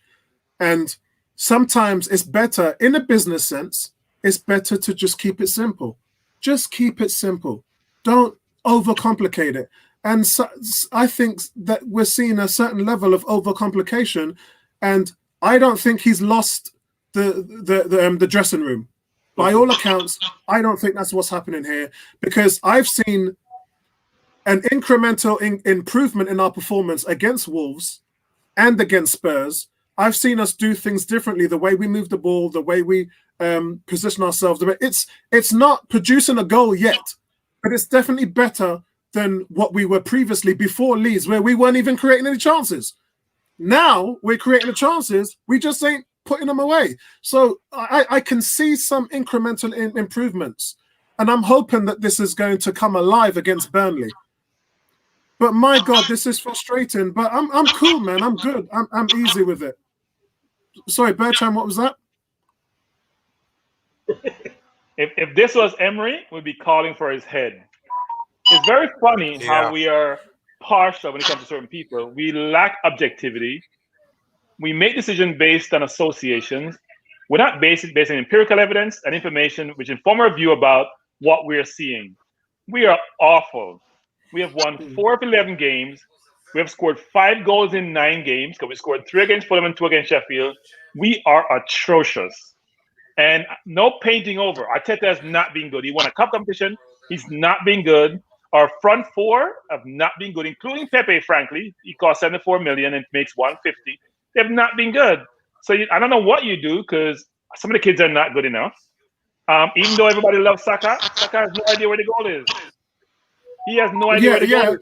If you don't play the goal is, then you're down 1. If you play like he doesn't score and I don't score, then you have 3 people, and William doesn't know what the hell he's doing. He's all over the place. We are a mess. Yeah, Saka doesn't know. And frankly, we're in a relegation battle. I don't care what anybody want to say. When you have 13 points, now granted, the bottom 3 don't look like they're going to go very far, so we're lucky this year. But we're not good.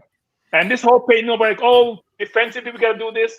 Forget about your defense. Your offense sometimes create defense. We have no offense. Bellerin is awful. Look. Think about it this way. The 2 goals came from Berling's poor crosses. How many times have you beat a man down the line? We see Tierney do it. Has he ever beaten a defender so he can create mismatches when he goes by them? Never. It doesn't happen. He doesn't beat anyone down the line. So what happens is you can stay back like Mourinho likes to do, and everything is in front of you. When everything's in front of you, it's easy to defend. When you have to turn and run back, it's a different game. And I listen to the whole concept of people talking about stuff. I'm sitting here saying, we have 10 goals, guys. No, we have 5 goals in 9 games. Well, part of that was last season, Saka was playing with Aubameyang on the left, and Saka had 14 assists. Saka was nutmegging players and going past them with ease.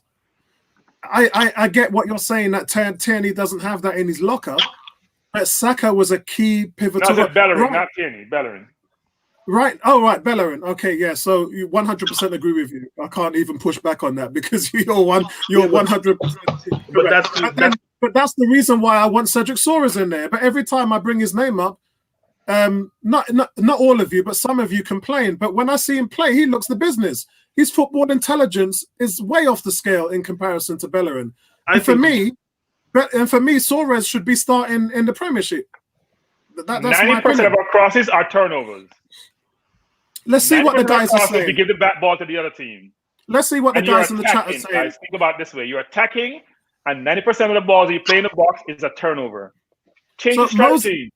So Moses is saying, Sakin made Chelsea better. Witch hunting on Emery players. He sent Torreira out for no reason. Apolli, remember Torreira against Tottenham? I do. We were talking about it in the preview last night. And I talked about Torreira against Liverpool as when he was our man of the match in both games. He dominated those 2 teams. But and look, Torreira, for me, how you get rid of a guy like Torreira is beyond me. He's a stud. You look what he did when he wrapped up Ronaldo in the World Cup with Uruguay. He's a stud. But yeah, I don't think Arteta likes small center midfielders. If you look at City, for example, with Rodrigo, Fernandinho, they don't have any short. All their short players play further forward. Yeah, I remember you saying last season. He doesn't like short people to play in that center because you got to head the ball. You got to have physicality. I could see that. Cricket Ball saying we need to build with players who will be here past 2 years, and that's just the foresight of Great point, Cricket Ball. That's just the foresight of having 4 transfer windows. Emery and saying apparently is Arteta is a fair manager and picks players based on footballing reasons. So why? Because we don't believe him. Because he told us with Dozie and Ozil. What did he say, Bertram? Repeat what Arteta said about all. He said the slate is clean. Right? He said the slate is clean. It's back in the team.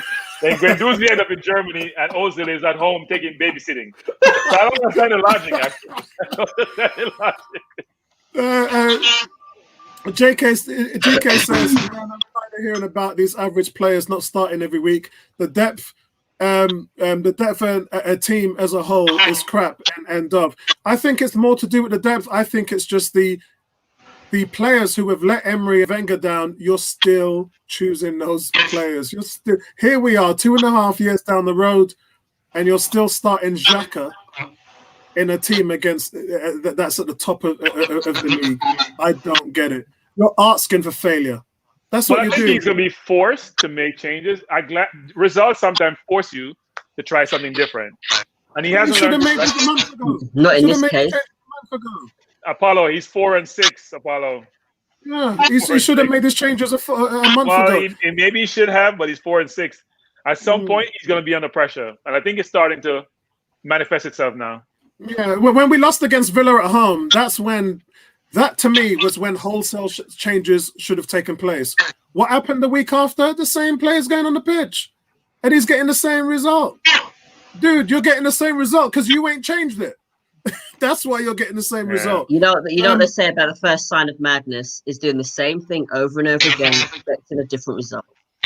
With Elliot says too many questions for a manager with too many answers, and he says Arteta out. DK saying, you're talking about why a player. You're saying why Saliba isn't started. Like how make the difference of us winning or scoring in the game is pointless. Maybe, bro, but that is just an idea of some of the things that the club has self-created. Some of these problems are self-inflicted. And Saliba, Ozil, Maitland-Niles, Pepe, Martinez, these are 6 issues where it is self-inflicted. You yourself have done it. Yeah? That is why all this points up. And it's starting to build up. It's starting to become a trend.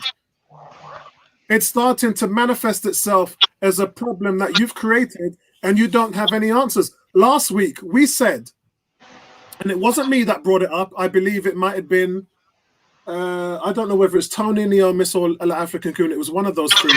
They said, would you rather have Ozil, Torreira, or Guendouzi in the midfield or the people that we got now? And I put a poll up on it, and 91% of you said you'd rather see Torreira, Ozil, and Guendouzi. But the reason why we're here is because of the decisions that the front office made. They're putting Willock in, and they're putting Xhaka in, and Ceballos, because the first option they got rid of. They got rid of those options, so they don't even have it as a plan B. Emery says Maitland-Niles doesn't play any more games because publicly supported Ozil after he was left out of the squads. Is that right? I don't know. I haven't heard that one. Maybe it's right. Maybe it's wrong. Wow. There's so much feedback here, guys. It's just not good, guys. It's just not good. I'm going to do closing comments now because we're approaching 3 hours. And my family's just... So let me get some closing comments from you guys. Neomis, you're sitting down there looking at it like you're about to hit the bottom, man. I mean, like, I don't know what else to say apart from what we've all said. I mean, it all is down to Arteta now. You know, either you're going to go and make changes against Burnley, or it's just going to be the same thing over and over again. So the ball is in Arteta's court. Yeah, you remember what I always said to you guys in my videos? If nothing changes, nothing changes. Cool K, you're making me laugh, bro. Cool K saying we have 3 easily winnable matches. Do you remember when we said that when we had Villa, Leeds, and Wolves? Yeah. Do you remember 3 games ago when we said we've got 3 winnable? Do you know what's happened in those 3 games? Cool K. We lost against Villa, drawed against Leeds when we should have lost, and then we lost again against Wolves. So, man coming up here telling me we got 3 winnable games. I'm not even buying that, bro. Any last comments from you, Quentin? I just want to say that I feel the rest of we got 27 games, right? I feel the rest of this season is going to be down to quality. In a sense, like what Bertram is saying with the top 3, because Arsenal is supposed to be a quality team, right? Tottenham is a top-side team. I don't believe you can compare playing against Tottenham to playing against Burnley. There's no way Burnley is going to have that same quality. I haven't seen it yet. Yes, they might be good, but And yes, they're good because they're in the Premier League. But Yeah, I'm not sure we can. I'm not sure we can say that because two reasons. One, this is the Premier League, and if you don't bring your game, you're going home with your tails between your legs. Two, that's been proven because if you look at what Fulham has done, if you look at what Sheffield United have done, they win games. They might not be good, and they might be battling relegation, but they fight and they create and they can score goals. Fulham was scoring goals every week. It's just that they were losing. We can't even score goals. We can't score. So when you looked at, I mean, Sheffield United should have had a result today against Leicester, and was it Leicester? Sorry, Sheffield United. Yeah, it was Leicester. Yeah, it was Leicester. Yeah. But this is the Premiership. Any teams you see at the bottom of the table, they can turn you over if you don't turn up. And most likely, if for a team that's playing without confidence like Arsenal, they will. These teams are looking to get results against us because everybody's beating us. Burnley are looking at 3 points next week. Today, and I'll probably get it. Let's talk about today's game. You see who scored. Chances that we right? And you see who scored the goals for them. Son and Harry Kane. They were pure quality goals. Yeah, they were. Yeah. This game against another team is not going to be the same result. It can't be. It can't because they don't have the verve in this defense that Tottenham has. And they don't have the quality up top that Tottenham has. There's only 2 or 3 teams that has that. That's Liverpool, City, and we already played Man U. Chelsea, yeah. Liverpool, City, and Chelsea. Everybody else, it's not going to be the same. I personally think we're going to win next week, and I think we're going to win because of repercussions of today. I think is going to, and we're going to have Pepe back. I think that's going to cause a change. I think we're at home with fans. It's our first home game with fans since the West Ham game in March, which I went to. So I think I think we're going to win, and Burnley don't travel well away. Even in the pandemic, when teams away from home are getting more results, Burnley still have not been able to travel well. So with all that taken into account, I think we're going to win next week, and I think it's going to be quite comfortable, to be honest. That's what I'm saying. It's easy. Yeah. Who else? Any closing comments? Naomi's, Ebony? Look, Arteta needs to fix up. Otherwise, if we don't win against Burnley, even though it's at home, he's looking at the sack. And I don't want to say that. I don't want him to get the sack because I don't want us to become that team that sacks managers every single year. But that's what it's looking like. So he has to start watching some games with Burnley, and he needs to start setting up the team accordingly. Otherwise, he will end up getting the sack, and it will be the same team, and it will be the same players that he's going to pick, because we all know, we can guess the team already, okay? And we can see that the same players are going to let him down again and again and again, and he will walk himself into getting the sack if he continues to pick Degger players that he picks every single week. Yeah, sorry, I made the mistake there. Cricket Ball has helped me with that one. Pepe's 3-game ban was Spurs, Wolves, and Burnley. So he's not going to be at the Burnley game next week. So sorry about that. I made a mistake there. Quinton, did you finish off saying what you needed to say? I think I did. Yeah. Do you think? But one question: do you think one of the reasons why he hasn't gotten sacked is because of the Europa League and his? No, I think he hasn't got the sack because they have a plan. They have a business plan, and they have to enact that plan. And tearing up a plan and creating a new one takes time, takes money, takes resources. I don't know whether you guys remember what happened when we sacked Unai Emery. It wasn't something we were planning on doing, and it took us 7 weeks to fix it. And in those 7 weeks, over Christmas, we had to get Ljungberg in there. And Ljungberg was a knee-jerk reaction because of why? Because we didn't have a plan. Mm-hmm. And it's something that, to an extent, Duncan Ferguson was at Everton for the same reason. You don't plan for these things.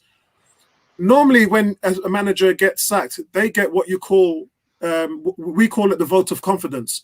When the chairman comes out and says, we fully back blah, blah, blah, because we think he's got the right man for the job. What that means is you got 3 games. Yeah? What that means is you got 3 or 4 games to fix it. If you don't, you're out the front door. But in regards to Arteta, it's not like that.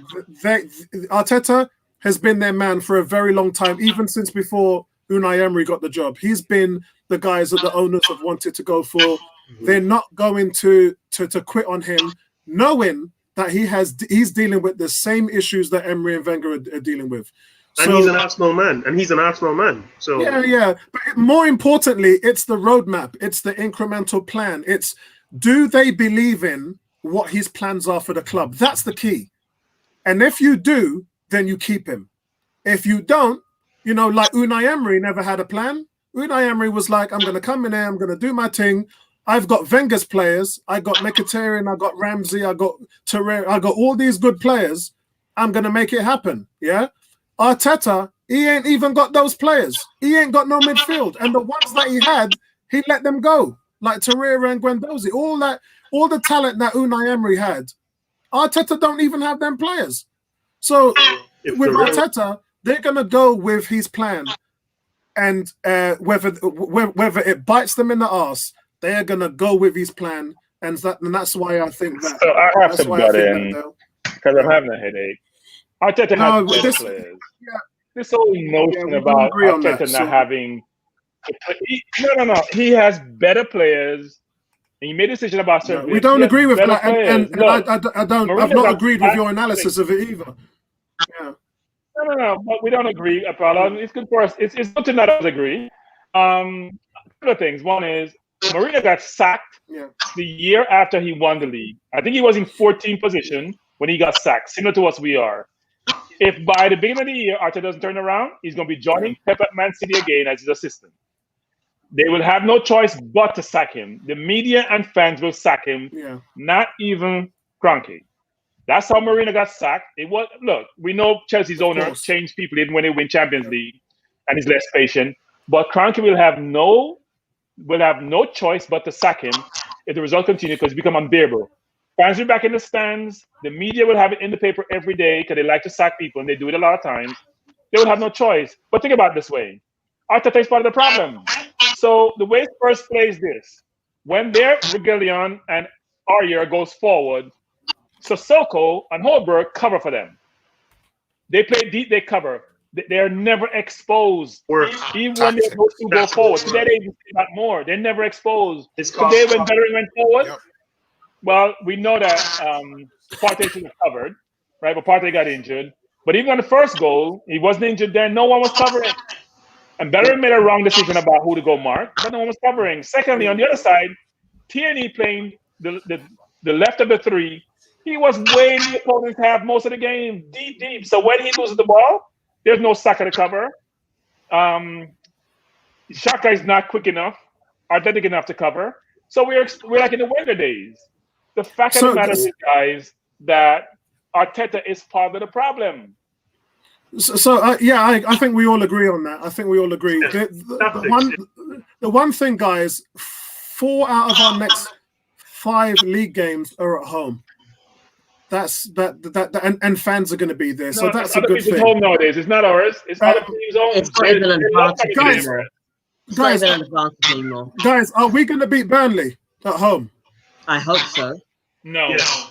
Yes. Are we going to beat Southampton at home after that? I hope so. I think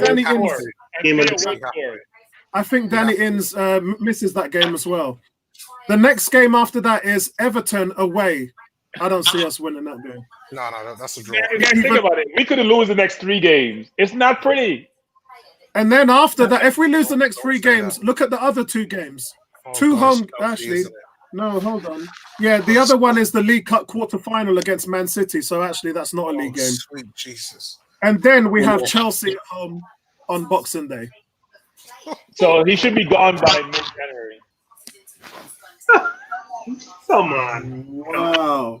You guys are not seeing you're not seeing the big picture, do you? I can see where you're coming from. I see the big picture. I just.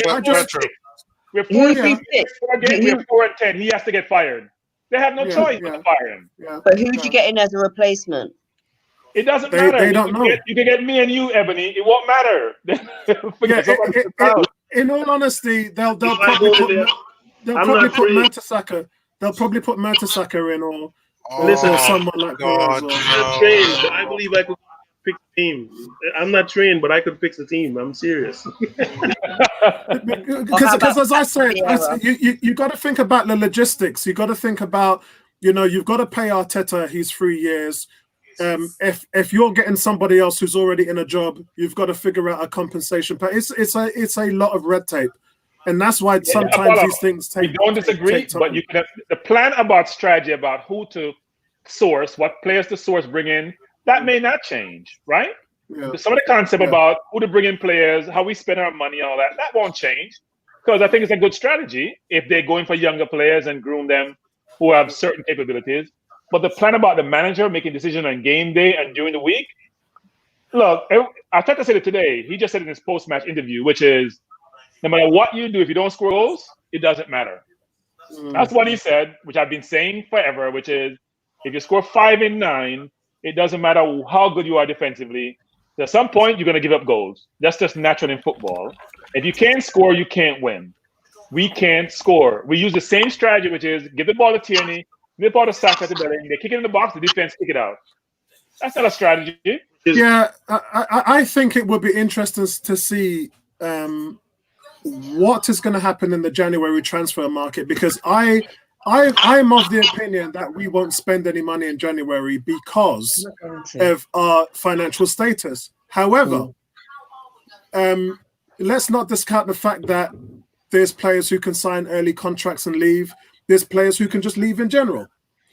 And that will change a lot of the fact that the fans are back as well. So that's going to generate a little bit of money.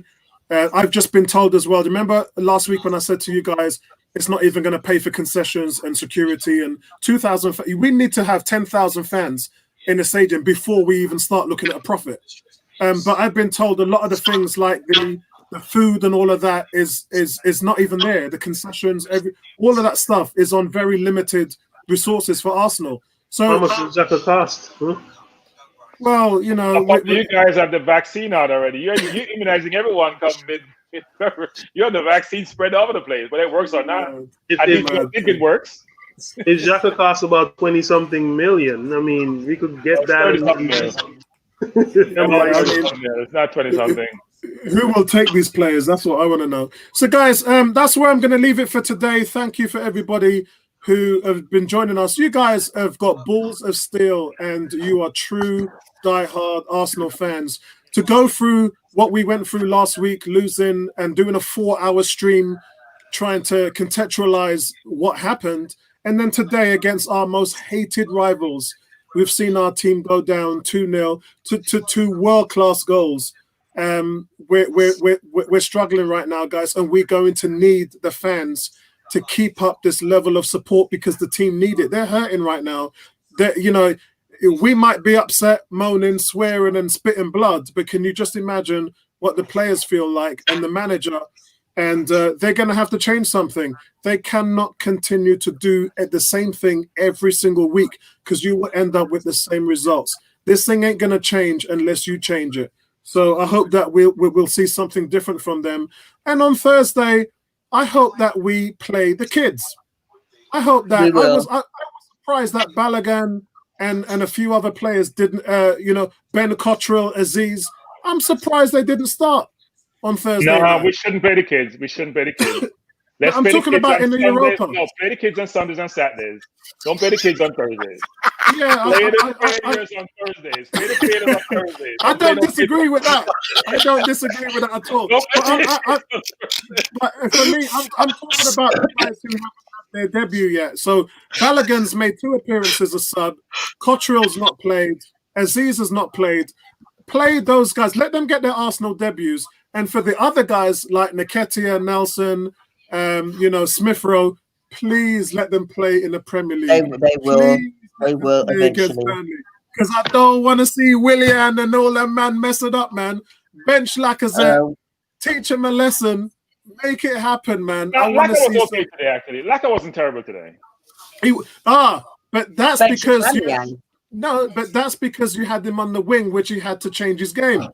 He weren't working hard before Well, when Abba he was was still at the bad. point. We put Abba. You can't hide Abba nowadays. Yeah, You can't even hide it. But look, he put in. Benched.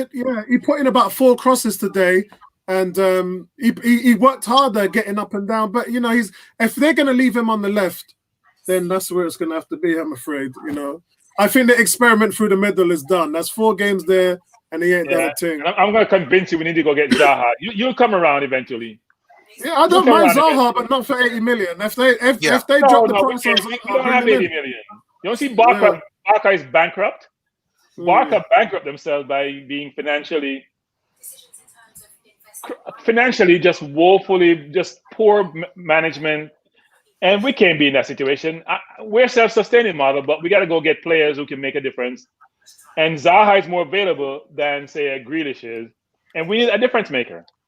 Yeah, I think the key for me is I want to see how many players we're able to get rid of in January. It's always a difficult month, January, when you're running out of contract, because your pre-contracts allow you to sign for a different team. But if it's outside in Europe, then they can pretty much go and do what they want. If it's in the Premier League, then no, they can't leave until the summer. So it'd be interesting to see what some of the players like Mustafi, Klasnach, Socrates. We won't talk about Ozil, but it'd be interesting to see what happens with those players. But today I was hoping Pablo Mari was going to start, but I think he's a better player than Holding, and I'm a big Holding fan. But I think it's time for a change. I really do. It's hard to have 2 left footers though playing centre back. Yeah, true. All right, guys, that's it from us here at 101. Enjoy the rest of your evenings, guys. Go eat your soup. Go grab some dumpling. Go grab some dessert. Go grab a bottle of wine, a bottle of rum, gin, anything that's going to make you get over today's result. And peace and love, guys. Right back at you, man. Enjoy the rest of the evening. Much love, guys.